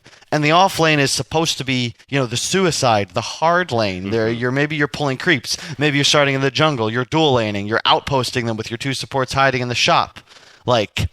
Maybe you're, you had to do things to lane, not just be there, and I really I like the changes a lot, and I think the game's a lot more fun to play. It's slowly changing into Han, so you're going to see complexity, just buying lots of treads and build up items, and then trying to win the game, and hopefully it works. Doing objectives. So, I find it interesting that you're focusing on the offlane, especially because kind of tying it with your new team of sorts here, you've transitioned over to that 3 position, the offlane position. So you're now that player yourself. At least that's the plan moving forward from what we understand. So it sounds like, though, I was going to bring up about the shrine, but overall, even though it kind of hurts you, that idea of the lane in general, you like it because it's going to help the offlane players themselves show their skill that much more, it sounds like. Yeah, I think it just makes the game like an actual Dota game. Previously, you can't do... there's no reason to run mid or roam mid because you need to be laning in the off lane and pressuring. And I just don't like the heroes that became super popular, specifically Omni Knight and Abaddon, but they were so much better as offlaners because they can apply so much more pressure, mostly due to the fact that they had this shrine. So already they're strong laners, but now you're just spamming your Abaddon shield, and that's over 400 damage. And you're farming creeps, and it's 400 damage you're not taking. And the only real reason you can do this is because you don't actually need to mana regen. You could just go poor man shield and tangos and just throw your body at the safe lane until you had to shrine. And it just it didn't feel good. I don't know if anyone really liked that style of play. And I like that now, yes, it's more difficult, but the way you put it, it's more... There's more creativity. There's more of actually being a Dota 2 player versus following the script of Dota. And I don't think Dota is a game that should ever have anything close to a script that you can play out and perform well in. So obviously I don't need you to tell your strategies or your plans that you have necessarily in that aspect, but I am curious with this, a lot of changes happening with that offlane change, with also just a lot of these hero changes. You yourself have always been one that's not necessarily like to follow others. You like to come up with your own creative strategies. And as far as hero picks, is there one or maybe 1 or 2 from this patch that you're really excited to try now specifically for that offlane? I really want to play Tiny again, but I don't know if my team's going to let me. I think I don't really have any favorites, to be honest. I think that all the Han heroes, honestly. I think the old TI5 offlaners are going to come back in a big way because it's really difficult now to lane if you can't jungle or get the lane control yourself. So, the Earthshakers and the Clockworks we're probably going to see a lot of. Mm-hmm. I'm just excited just to play, to be honest. It's really nice to play the game now. It feels a lot better. There's more to do, and I think that it's a lot easier for good players to have an impact in the game, both on the professional and the public level. Fair enough. All right. Well, yeah, we could obviously talk about this forever. We did a 4-hour podcast already yesterday with it, so don't want to necessarily do that here. But focusing more now on the team complexity. So we already went over the one thing you announced recently. You're now that new position 3, and you're currently looking for a new mid and a support. Going back to why that's the case, you had announced that you released Monkeys and 747 a couple weeks ago now, maybe even a little bit longer than that. Real quickly on that, what exactly was the decision made for that to happen? What do you mean by that? Well, why was that decision made? The removing of the players or me switching roles? Or both? For removing the players initially, sorry. Monkeys and 747. I'm not really going to go into too many details, but me, Zach, and Moo have been living and playing together for a great deal of time now, essentially since TI5, or TI6 rather. And even before that, when Moo was on DC, we were pretty tight, like all the way back to ESL Manila and the Manila, actually all the way back to Shanghai Major, actually, was when we kind of just clicked. So we're pretty tight, and we all didn't really see the team working out, and just felt like it was in our best interests to make some changes because we were losing some matches we really shouldn't be losing. And anyway, I don't really want to talk about that too much, but okay. I feel more comfortable playing offlane. I felt like it was much easier to find a support player because I was really active in this shuffle. It was part of the reason we removed the players earlier than later, was just so we could kind of see what develops. And a lot of teams stayed together, most likely, just due to the success of Wings Gaming and also just because of how Dota is right now. No one's really losing games because they're bad. They're losing because they made an improper rotation, some guy fucked up, their draft was off, their strategy was flawed. The game's a lot tighter now, and you're not just, losing. It's for a purpose, and a lot of these really good teams, I'll use Liquid as an example, when they lose games, they know why they're losing games, so they're not going to just like, oh, okay, well, we're going to have to make a roster change because this isn't happening, because the game is really just real close right now, and games are won and lost not necessarily by the quote-unquote better team a lot of the time. Okay. And as for my decision, because of how I read the shuffle, like there were so many support players and next to no core players, and in addition, I just find that I enjoy the offlane more. I think that I'm better at it, and it also sort of fits more into my style of leadership because I don't really like to be the person telling other people to go. I like to be the guy with the blink stun saying, all right, guys, like I'm looking here, get ready, and then I'm executing the game plan myself versus trying to teach someone else how to recognize openings and opportunities that we can hopefully have an advantage taking a skirmish or a team fight here. And I don't know, at the end of the day, I felt like it was what gave us the best chance to win. So you just got to try, Yeah, and making adjustments here, and so part of those adjustments now too. So being that 3 position, as you said, you kind of maybe like the player pool with some of the supports, especially now. Initially, so you've been trying out Firo in that mid role at least, and then initially you were trying out a player named Vlad, a Russian support player, from my understanding. But then DC announced the removal of Demon, and then shortly after, he's been playing with you guys. So right now, Firo and Demon are the 2 players that have been actively trying out with you guys, correct? Yes. And how has that been going? Pretty good. We weren't winning, unfortunately. We lost in our qualifiers, but you watch those replays, and it's really just we can point to a lot of obvious errors that we're making as a team. Our synergy isn't really existent, as we've only been playing for like a day before those tournaments, like one scrim set, and Firo is still in Jordan. So we're working on getting him a visa because I think that kid is one of the most talented players that I've ever really had the pleasure of playing with. And I think that he was, I was very surprised he didn't have a ton of offers after the shuffle, because I thought he performed very well on Bears, and I'm glad he's a part of the squad. Demon, the issue, I don't want to talk about like the issues we had with Vlad, but Demon's obviously a more communicative and experienced player, and it's just nice to play with him because he's got a good grasp on the game. He sees it in a lot of the same ways that we do, and has the confidence to speak up. I've told this to like hundreds of players now at this point, but the only action that is unacceptable is inaction. If you're playing a game of Dota with your team and you don't like the call, it's your responsibility to change that or to alter it, and it's got to be done fast and decisively and on the fly.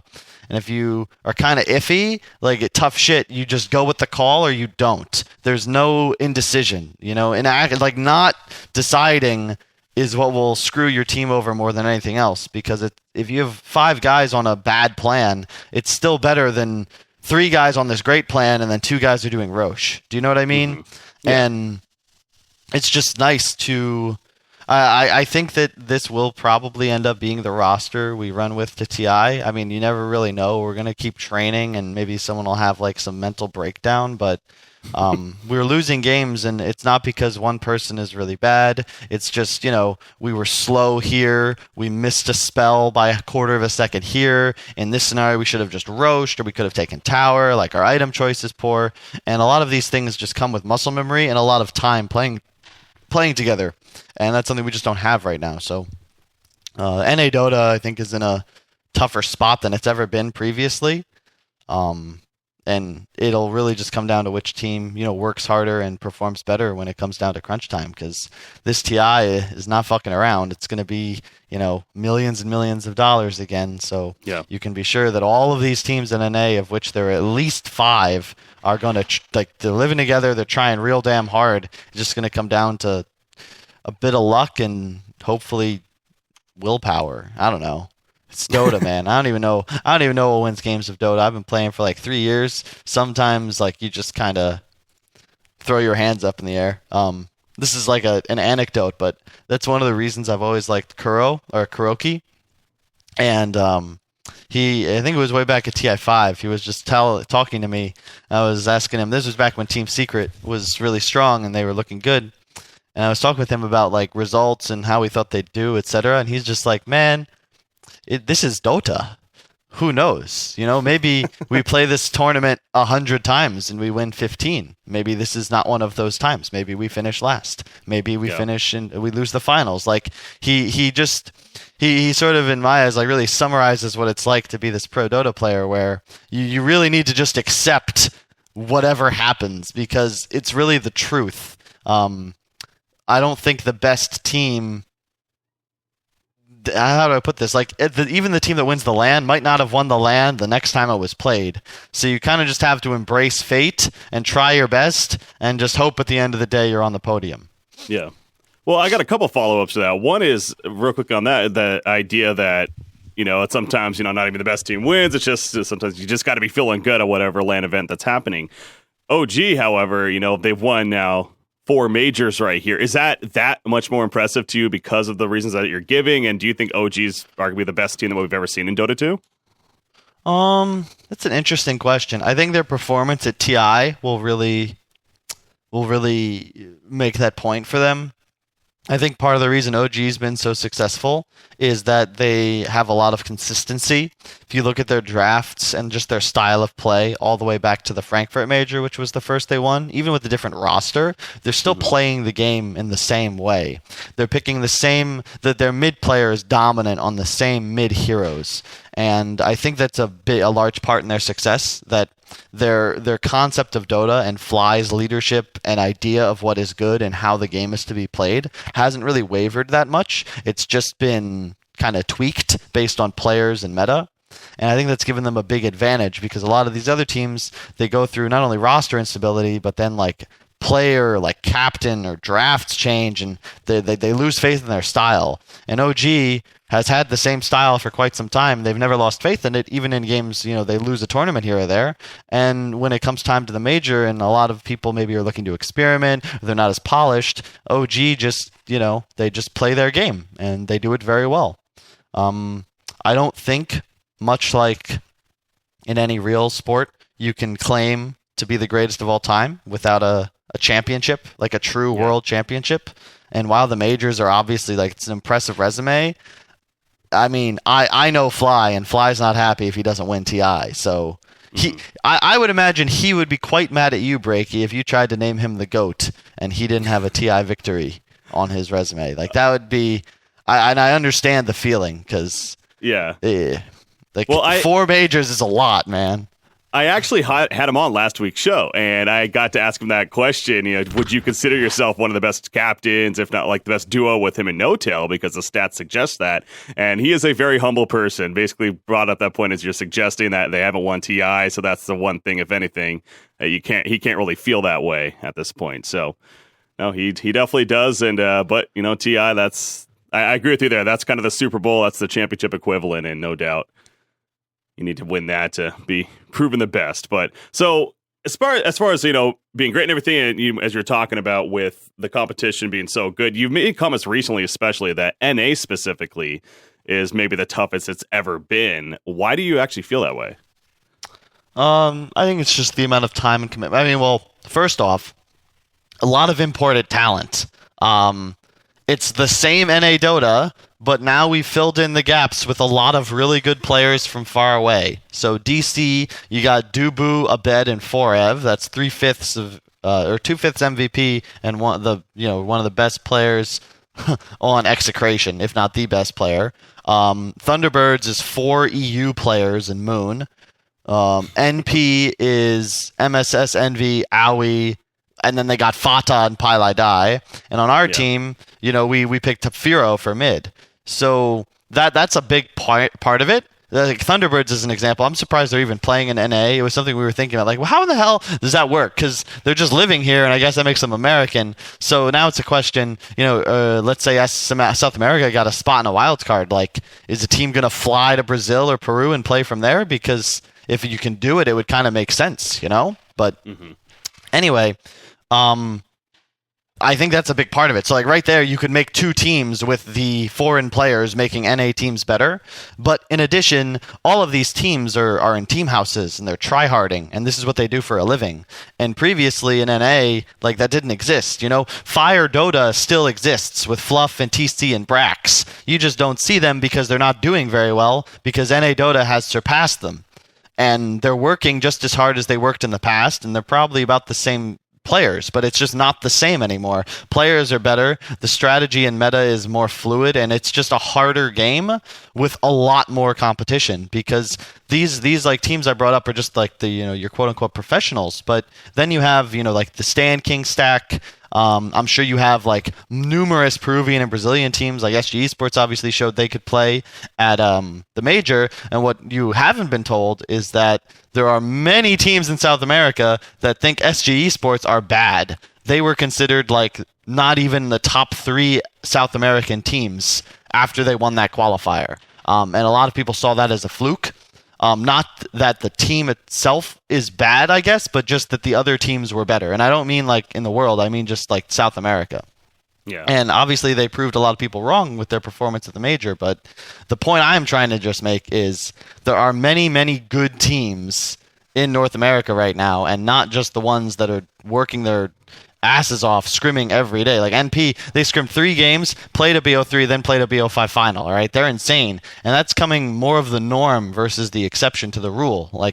All of these teams are scrimming all the time, they're pubbing all the time, and we're not even talking about the ones you don't actually get to see playing in the qualifiers because they're knocked out before they have a chance to make the playoffs.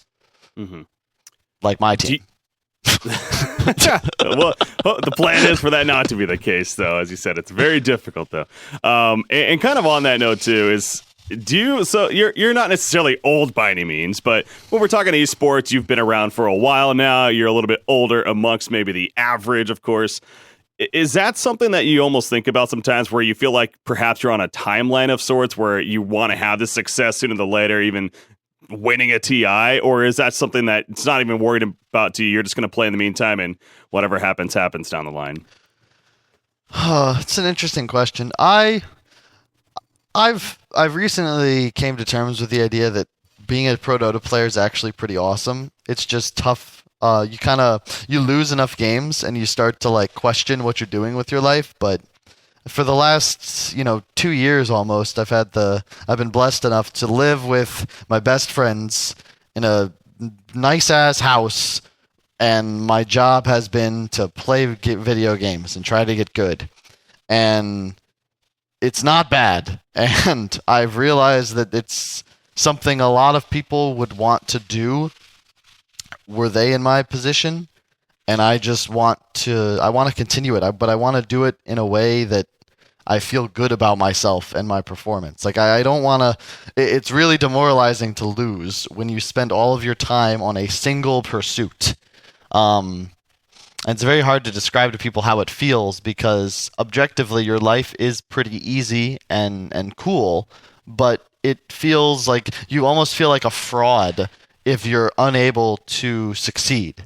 Be like you don't deserve it. You know what I mean? That's why a lot of players, when they lose a TI, like they don't really want to do media day or give interviews or interact with fans. And it's not because they're salty, because they're mad. It's because they lost. And when you lose and you're a pro Dota 2 player, you don't feel like you're worthy at that point to have fans. Like you don't want to talk to them, because it's like, what's the point? We lost. Like, why would you want to be our fan type attitude? And I think a lot of that is just because Dota 2 is naturally cutthroat. There's there's $1 million drop-offs between placings at TI, and the difference between being the 18th best team in the world and the 9th could be like $2 million. So no one has huge salaries, no one has big endorsements. OG won 4 majors, but like what sponsors did they acquire because of this? Dota 2 is about winning and prize money and winning. And that's the culture at the end of the day. Yeah. So if you're not winning, you just don't feel good. Have you purchased Battle Pass levels, by the way? What level are you at, if so? I think I'm just like 100 something. I bought the Super Compendium, but that was it. Casual 100 something. It's higher than me. I'm 95, I want to say, so. It's pretty impressive. There was a screenshot earlier today. Somebody was 15,000 or something like that. Someone from China, I guess. It's a lot of money they're put in. So it's already over 9 million prize pool, and a lot more to come, of course. But anyways, Kyle, always a pleasure to talk with you, man. And definitely look forward to having you on again in the future. But we're going to wrap up there. So any shout-outs want to give before we go? Well, I guess to anyone listening, thanks. I don't know, dude. I have no idea. The people that I love that have been watching me and supporting me play for like the last half decade, like I've thanked them enough. Thank you, Nick, for doing this interview, and best of luck in your Dota 2 career. I've seen you casting a lot of games recently, which is nice to see. The game's becoming more and more like Han, so maybe the secret to our success is you have to cast it. So make sure you get those NA qualifiers, all right? And if we win those, I'll just know it's fate. We'll have to pay you to cast from our practice room. I'll do my best. With Han running on your browser. Oh, Jesus. All right, man. Always a pleasure. Thanks again, Kyle. See you, Nick. Have a good one.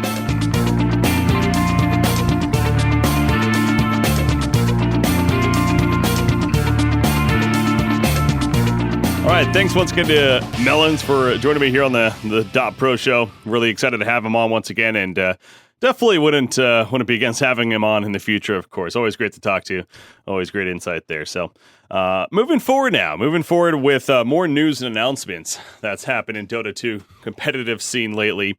Of course, the patch definitely took up a big amount of discussion, but there is the important roster updates definitely to make right here. As I mentioned earlier in the show, May 24th is the deadline. Is the deadline that teams have here coming up. That's what, Wednesday, I want to say, of this coming week. Basically, going into Wednesday, that's when teams will have to have their rosters finalized for TI7. That's coming up, as we mentioned, also about 3 months away here. So just under 3 months away even. Now, one of the interesting things, though, too, is that as of a couple of days ago, the teams had up until then to drop players of what was May 16th. So moving forward, you cannot actually drop players from your roster.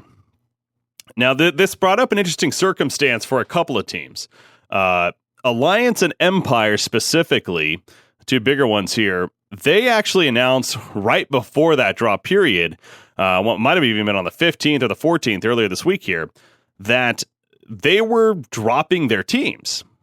And so off the bat, you see that, and it's, well, what? Alliance?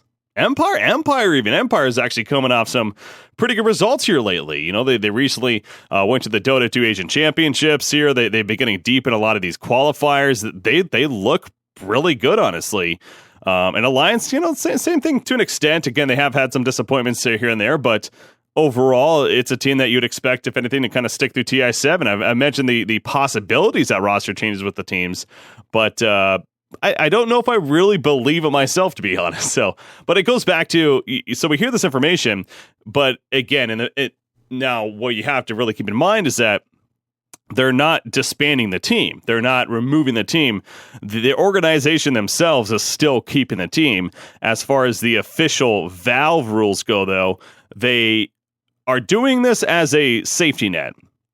Because if they didn't do this and they wanted to possibly replace one of the players within this next week and a half right here, then they would be screwing over one of those players, because at May 16th, you cannot drop anymore. So say if they didn't drop, in the case of like Alliance, for example, and then they wanted to replace Johannes fan, whatever. I'm just obviously throwing out a name, not saying that would happen. But they wanted to replace Johannes fan. They could. However, Johannes fan all of a sudden would be out a team, and he would basically be playing as a quote-unquote sixth man for Alliance on a team that clearly doesn't want him. And according to the Valve rules, that's just, he's shit out of luck. That's just simply how it is. So this is a safety net, and I'm almost glad that the teams did this, because I can understand the scare that it may cause some of the fans, especially for Alliance, and I know Empire has plenty themselves initially when hearing this news. But again, just to be very clear, the team is still together, and in fact, in Alliance's case, they're actually competing at the Star Ladder iLeague Invitational, as we were mentioning earlier as well, and they happen to win their first series even. So will they make changes? It's possible. That's why they do this as a safety net, as a possibility. But something tells me that they're really going to, wait to the very end here of the roster lock to want to make sure that they have all their options looked at before making that absolute final decision. So I'm fine that they're doing this. I'm glad that they did to an extent. And again, I just want to be clear on what that is concerning. So they dropped the roster for the Valve rules, but I still, in the long run, expect both teams to honestly keep the same roster moving forward here. Some other roster changes, though. Cloud9 disbanding. We talked about that already a little bit earlier on. Just to reiterate, they announced earlier this week that they did officially disband. This was not a roster lock issue. This was them actually disbanding as a team. Again, really crappy circumstances. The idea that there was behind-the-scenes drama going on. Unfortunate. It's a very unfortunate reason to disband for such a team that is a team that a lot of other teams should respect, frankly, because they're ones that have been together for a while, and all from the same region even, and it definitely competed against the best of the best over time. And hell, they were going to be going to the Zodak land coming up, the $100,000 land that's coming up. Now they're not, I guess. So that's going to be interesting to see, what they replaced with there on top of that. But Cloud9 no longer a team. As far as roster improvements or changes, depending on how you look at it, 1437, formerly of Team NP, also known as Rose, he actually replaces Ryor on a TNC as their new captain of the team, essentially, right there. So he replaces as the new captain, one of their support players now, and as of earlier this morning, again with the Star Ladder, he actually is fitting in very well. They drafted very strong with this new patch especially, and they went undefeated, going 2-0 in both their matches earlier on today, both against IG, followed up by Alliance right there. So he's clearly fitting in very well, and that's going to be interesting to see another case of an American, or I guess not American, well, I don't know where he's from, actually. I want to say he's from North America, maybe Canada, but a player not from the Southeast Asian region going there and to helping said team. Obviously in the case of Faceless, you have Black has done the same. And there's been others over time. And it's just the international scene in general, as we even kind of talked a little bit earlier with Melonzz, as we just had right there with the interview, that referencing how there's a lot of these international players going to teams across the world. It's no longer you need to be from that region to be able to play with said players. The biggest thing is as long as you got the communication taken care of, ideally you can make it work.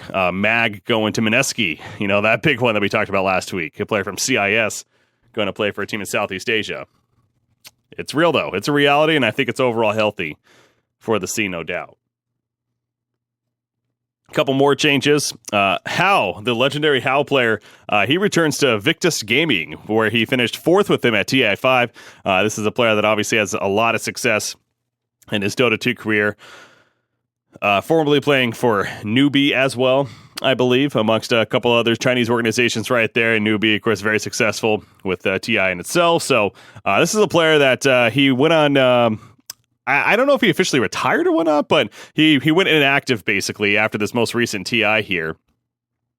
And he's now just returning. He's been on the roster of Newbie technically, or under that organization, under the flagship there, but now he's a part of Vici Gaming once again, and he is their new one-position player. He's actually replacing End, who will drop down as a substitute, if I'm not mistaken. So, How moving to Victus Gaming, and then Ajit replaces Miracle on Fnatic. Ajit, a name you might recognize from Warriors Gaming Unity in the Southeast Asian region. This is a player that's he's been one of these kind of up-and-coming players, I feel like, that's been making more and more of a name for himself with Afu as well. One of his former teammates who recently went to LFY and helped them qualify for a tournament here, as we mentioned last week. But Ajit, a one-position player, replacing Miracle, the Southeast Asian Miracle, that is, just to be clear. The other Miracle, he still plays for Liquid, and that's still a thing. But Miracle, spelled with an E, from the Southeast Asian region, definitely a young and up-and-coming player for a while now. He is going to be a substitute now for the team on Fnatic. So Ajit joining Fnatic for them coming up right here. Those are the confirmed changes that have happened within this last week right here. As far as speculations go, there was one interesting one with Cinderin. Apparently, and I was actually watching the clip earlier today myself, Cinderin on his stream had suggested that he will be starting a new team. However, he cannot confirm the roster just yet. But he did announce that there will be a new team that he plans to be forming right here coming up in the near future, obviously before the roster lock. So I'm sure by next week's show, we'll be able to talk about it. But that brings up speculation, maybe who is he looking at? Because Cloud9 disbanding, for example, I know most of those players, if not all of them, I believe, still want to actually play. So I'm very curious if any of them are included. Some of the Bears boys, I guess Furo comes to mind. Now, I know he's been trying out for Complexity quite a bit, but you got to kind of wonder if there's some talk going on there with Cinderin and him. And, again, there's other quote-unquote free agents out there, so it'll be really interesting to see what Cinderin comes up with as far as this new team, and whether or not he even has it, or if this is just him just putting that out there as a feeler almost, maybe even to get people to reach out to him, obviously with his history and his name. But I know it would always be a pleasure to see him back on the competitive scene and competing once again, although I do feel like he's a great analyst, and frankly, part of me almost doesn't want him to form a new team, just so we can hear him more when it comes to analyzing matches and being a caster at said event. So that's really it for the roster changes, though. Again, next week's show, I expect that we are going to have plenty more to talk about, even as it will be 100% finalized and we'll be good to go. By the time we record next week's show, it'll be Wednesday. I usually do the recordings on Thursday, the day before we release these, of course, early Friday morning. So yeah, we'll definitely have plenty to talk about there. I don't know if we should expect any more dramatic changes. Again, Alliance and Empire are kind of interesting ones with them dropping their teams, but I feel like they're going to remain the same five in both cases. They've just been doing good enough lately, and I don't know if there's an obvious answer out there for either one that really is going to make them that much better. But we'll see. We'll keep an eye on that, of course, and look forward to that. Speaking of Alliance, so, well, maybe we can get some information from him, but I am happy, I should say, to be joined by Handsken of Alliance. Handsken, how's it going, man? What's up, Breaky? I'm all good. What about you? I'm doing good. I'm feeling good here. I have been casting a little bit, actually, this couple of different events, and actually the Summit 7 qualifiers, casting some of that as well. So yeah, you've been covering quite a bit of us, right?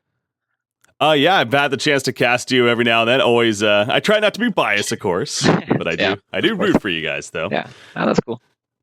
I hear you're keeping busy right now. You guys, a lot of events going on. Yeah, a lot of it's just back-to-back qualifiers. We play like head-to-head matches every day almost now, and we're also going to China soon. So yeah, it's a really packed season right now for Dota. So I want to kind of just real quickly take it back to the beginning here of with you joining Alliance with, of course, Limp and Jonas and Fan there, and this is I want to say back in September even. Yeah. What did it mean to actually join Alliance and represent such an organization? I mean, it was pretty cool. I don't think it was like it's not like the craziest thing ever, because I've been on different organizations in the past. Like, for example, NIP is like very prestigious in Sweden too. So, I mean, it's cool to represent a brand that's so huge in Dota, but it comes with both positives and negatives, I think. But it's overall, I'm very happy to be here. So, not much else to say. Well, you've been playing now with them, obviously, for a while here. A couple of majors have passed by. You've attempted to qualify, unfortunately, coming up short. But you guys have a lot of events coming up here, and then the big one, TI7. Do you feel like you're in a comfortable spot right now with where things are at? I wouldn't say right now. Like we're in a good path. I would say like we're making the progress. So I think we showed that during the Kiev major qualifiers. Like, we found something that really works for us, and it's also showing in our practice. And we can look a bit shaky at times, but I think we're definitely like doing so much better than we did like this fall. I think we're on a really good path for TS7. Yeah. You are playing alongside a player named Loda. He's very prestigious in the Dota 2 history, and in case you didn't know. No, I was wondering though. I mean, was there and is there maybe still pressure playing alongside such a player, and even playing, for a lot of fans that Alliance has? I mean, like not from the organization or any like. I don't feel pressured by the veterans on our team at all. It's a little bit from the fans, I guess. Like, there's so much talk about the new players we're getting compared. Me, Limp, and Jonas, we get compared to S4, OK, and Bulldog all the time. So like, there's a sense of pressure from there. But I don't know. I don't think we care too much about it. But if there's anything, it's from the fans and the community. If you guys happen not to qualify for TI7, would you say that would be, will that make all this time unsuccessful, or is it overall success, despite doing that? I mean, you can never be satisfied with not qualifying. For like, if you're a Dota player, it's your goal to be at TI. That's why you play Pro Dota. I think for everybody, you want to be at the majors, want to be at TI. So you can't be happy with not qualifying if that happens. But at the same time, like you gotta experience, how do you say, like, not demise, I guess, like in life to gain experience. So I don't know. There's nothing. You can still learn something from everything, even though it sucks sometimes. But like, it would not be good, Again, you've played around for a while. As you mentioned, you were NIP before this. Do you think that the European scene, maybe even overall in Dota 2, is it the most competitive it's ever been? Even?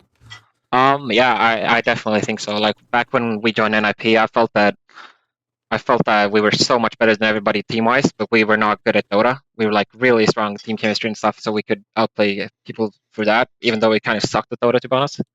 And now it's like, it's pretty crazy. Like, all the teams are so close, and the meta is evolving all the time, and everyone's trying so hard. It's like a different era for Dota, I guess, and all the regions are getting stronger with that as well. Like NA is as strong as it's ever been, for example.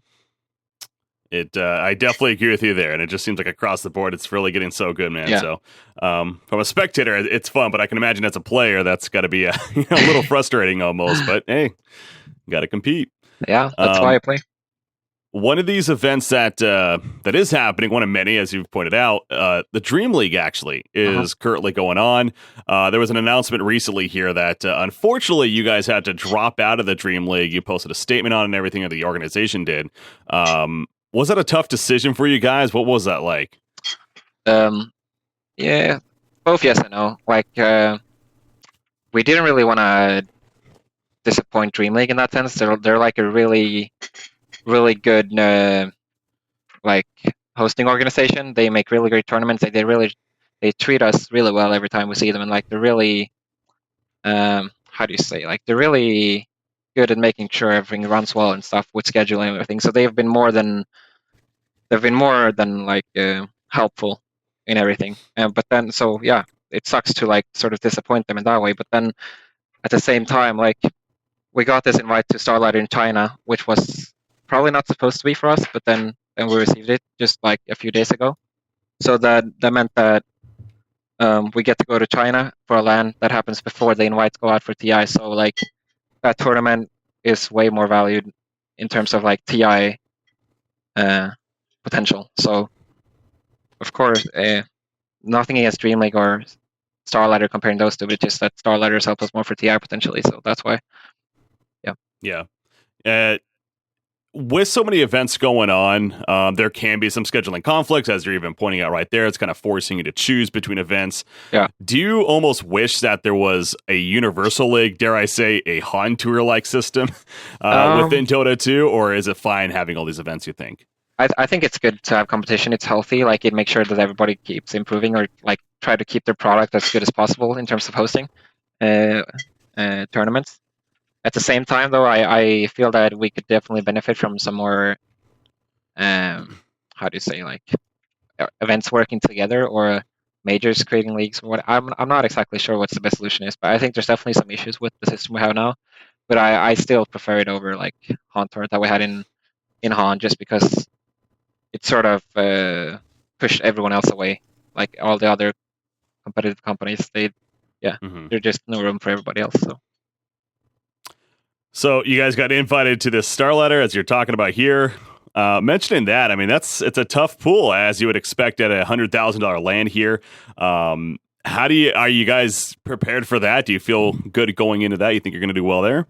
I mean, we feel good. We haven't really had the greatest time preparing specifically for that tournament now, because we just got the news that we were invited. So today, for example, we just traveled to a different city because we're boot camping. So we had to travel for basically the entire day just to get our visas applied for. So yeah, we're gonna start looking at the opponents and stuff like that, and we're also practicing. And yeah, we have all these qualifiers going on. So we're just gonna. Yeah, we just have to play it all. But if there's any land to show that you deserve to be a TI, it's going to be Starlighter. So we're definitely going to try our hardest there. I'm sure you watched a bit of the Kiev Major, just wrapped up here in the recent history. Do you watch those events, and do you, especially with 7.0 coming out, right? It's kind of a new game in a lot of ways. It's been a new game for a while here, last 3 or 4 months. Was there specific ideas, hero strategies, whatever that you picked up from that event that you may use going forward? I mean, there's definitely a lot of heroes and stuff that people did that you pick up on, but some are more obvious, some are less obvious. Like the really big ones that everyone took note of was like Solar Crest being abused so much, for example. And there's different heroes and stuff. I can't really say exactly like if there's anything in specific we're gonna use. Like we take notes of every team and try to adapt and try the stuff. So some stuff we don't like, some stuff we really like. Also, don't want to reveal too much either, you know. Of course, no. I'm not asking you to leak your strats right here by any means. So, but yeah, I would imagine watching an event like that and definitely taking it. Like I said, it's because and even going back a little bit further, obviously the Boston Major happened, then 7.0 was announced, that came out. When 7.0 came out, did you kind of feel like, was that good for you, or were you almost frustrated that you almost had to like learn a lot of things again? No, it was good for us. I think. I think when. Let's say, I think if you're not like the top dog team, like if you're not one of the strongest teams, you most of the time you have stuff to gain from a new patch. Like you can find different methods before anyone else and stuff. It really hurts the the strongest teams, I feel, when there's huge balance patches and stuff, because they have to adapt more, and the teams that maybe are not doing so well get to explore, sort of. And actually, while I have you on that topic too, especially with the Kiev major and the Boston major there, the single elimination format. What are your thoughts on that? Are you a fan of it? If I was playing, I would definitely not be a fan of it. But as a viewer, I think it's pretty hype. Honestly, like it makes for less specific finishes. Is that how you say it? Like you have top 8 to top 16 are the same spot basically in single elim bracket, and otherwise you'd have matches for every single slot basically. So there's that. It doesn't really rank teams accordingly, but it's really hype, and I definitely wouldn't want to have that. I wouldn't want to have that system for TI, but I kind of like the Swiss format, so we'll see. Maybe a mix of the two. All right. Yeah, we're going to see what they do with TI7, obviously, in a format they run with that. But so with you being on Alliance, again, you've been around this idea of a lot of fans, even back in the Han days. You had a fair amount of fans there, and you had to do some things on the sides as far as social media. And I know you guys even did an AMA recently. Do you find that almost distracting from your play, especially when you're really trying to focus and win these tournaments and qualifiers? Are you all for that? Do you like doing that? I mean, I it depends. Like, I think it's really, it can be really distracting, not gonna lie to you, when you have to do that, and you maybe feel that you need to put even more time into your practice and everything that goes with it. But at the same time, I think that you're obligated to do stuff like this if you're gonna be doing a profession that like is based off the audience. Like, those are literally the ones funding being a pro player. It goes the same with sports. Then you're obligated to fulfill that and like make sure you entertain, I guess. Does that make sense? Absolutely. All right, well, I got one important question for you left. What level are you on the battle pass? What level I am? Let's see. I am level 91. All right, that's actually, I think I'm like 92 actually. So all right, cool. Yeah, slightly ahead. Is there any of the levels that you've been looking forward to hitting? Like, is there anything that you want to get? Not really. I kind of just buy the battle pass and I play the quest and stuff, but I'm not too try hard with the levels and stuff. I just follow the quest lines and stuff. Fair enough. Hey, I'm enjoying it first. This is the first time I actually, now being involved in the Dota 2 scene, I get to actually enjoy the whole battle pass and part of the process here. Yeah, it is pretty cool. And this one is like much better than the previous ones, from what I can tell. That's what I've heard. Yeah. Yeah, it's cool to see. Well, Handsken, it's always a pleasure, man. I really do appreciate you taking the time to sit down and join me here. Any shout-outs, anything else you want to say? No, just shout out to Marcus, our manager. That's it. And thanks for having me, Breaky. Anytime. Thanks again. Best of luck moving forward, man.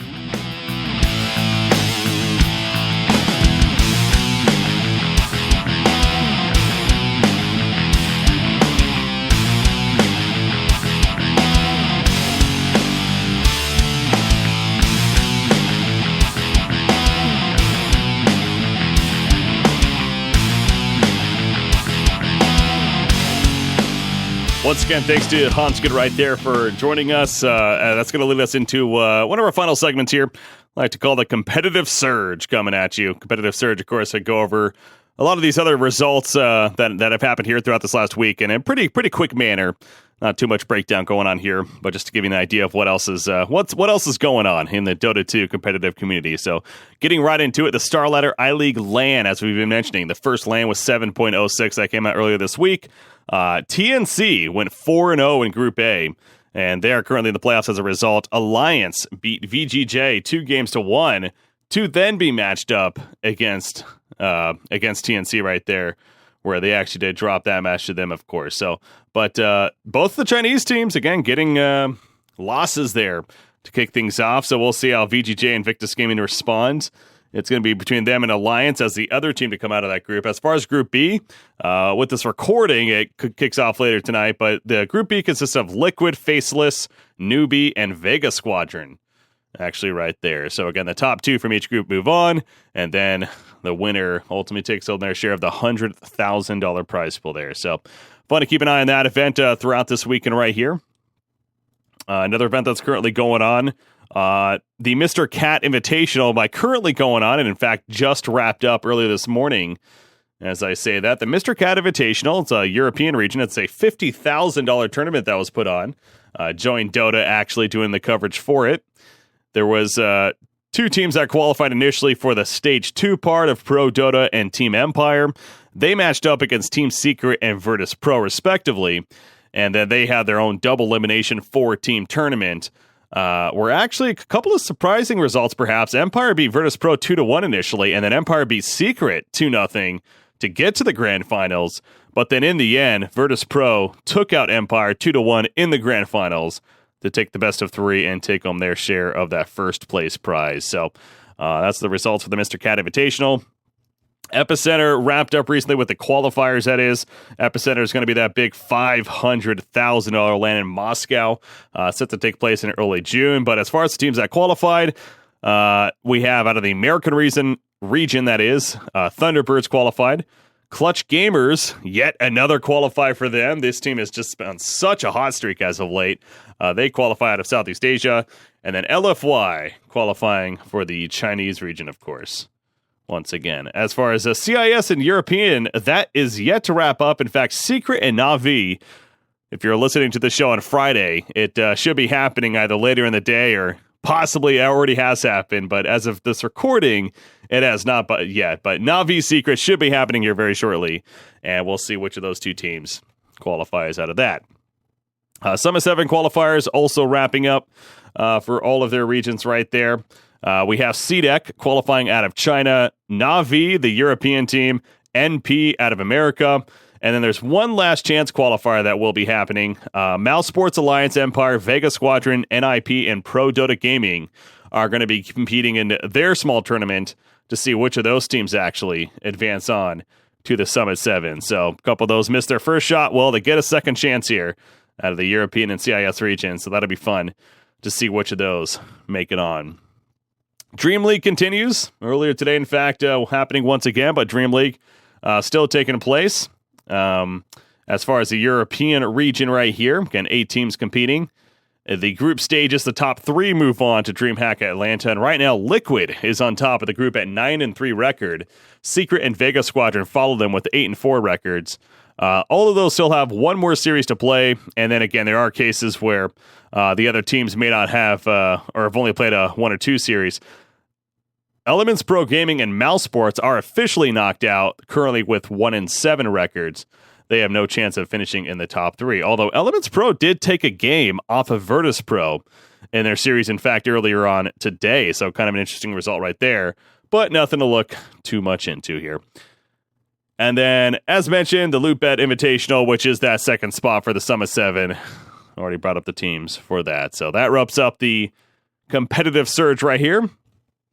Again, plenty of Dota always happening, it feels like, and plenty more constantly will be happening, but hopefully that helps get you a good understanding of what did happen throughout this last week. Before we officially wrap up, one more thing I wanted to address right here is there's a talent on the scene that you guys definitely know, I'm sure. Her name is Shiver.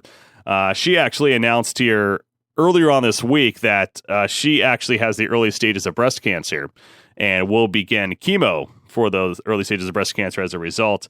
It was really obviously very unfortunate news story here right here, but I will say the community reaction that was had as a result of it, the support that she got as a result of it was tremendous. It was great to see.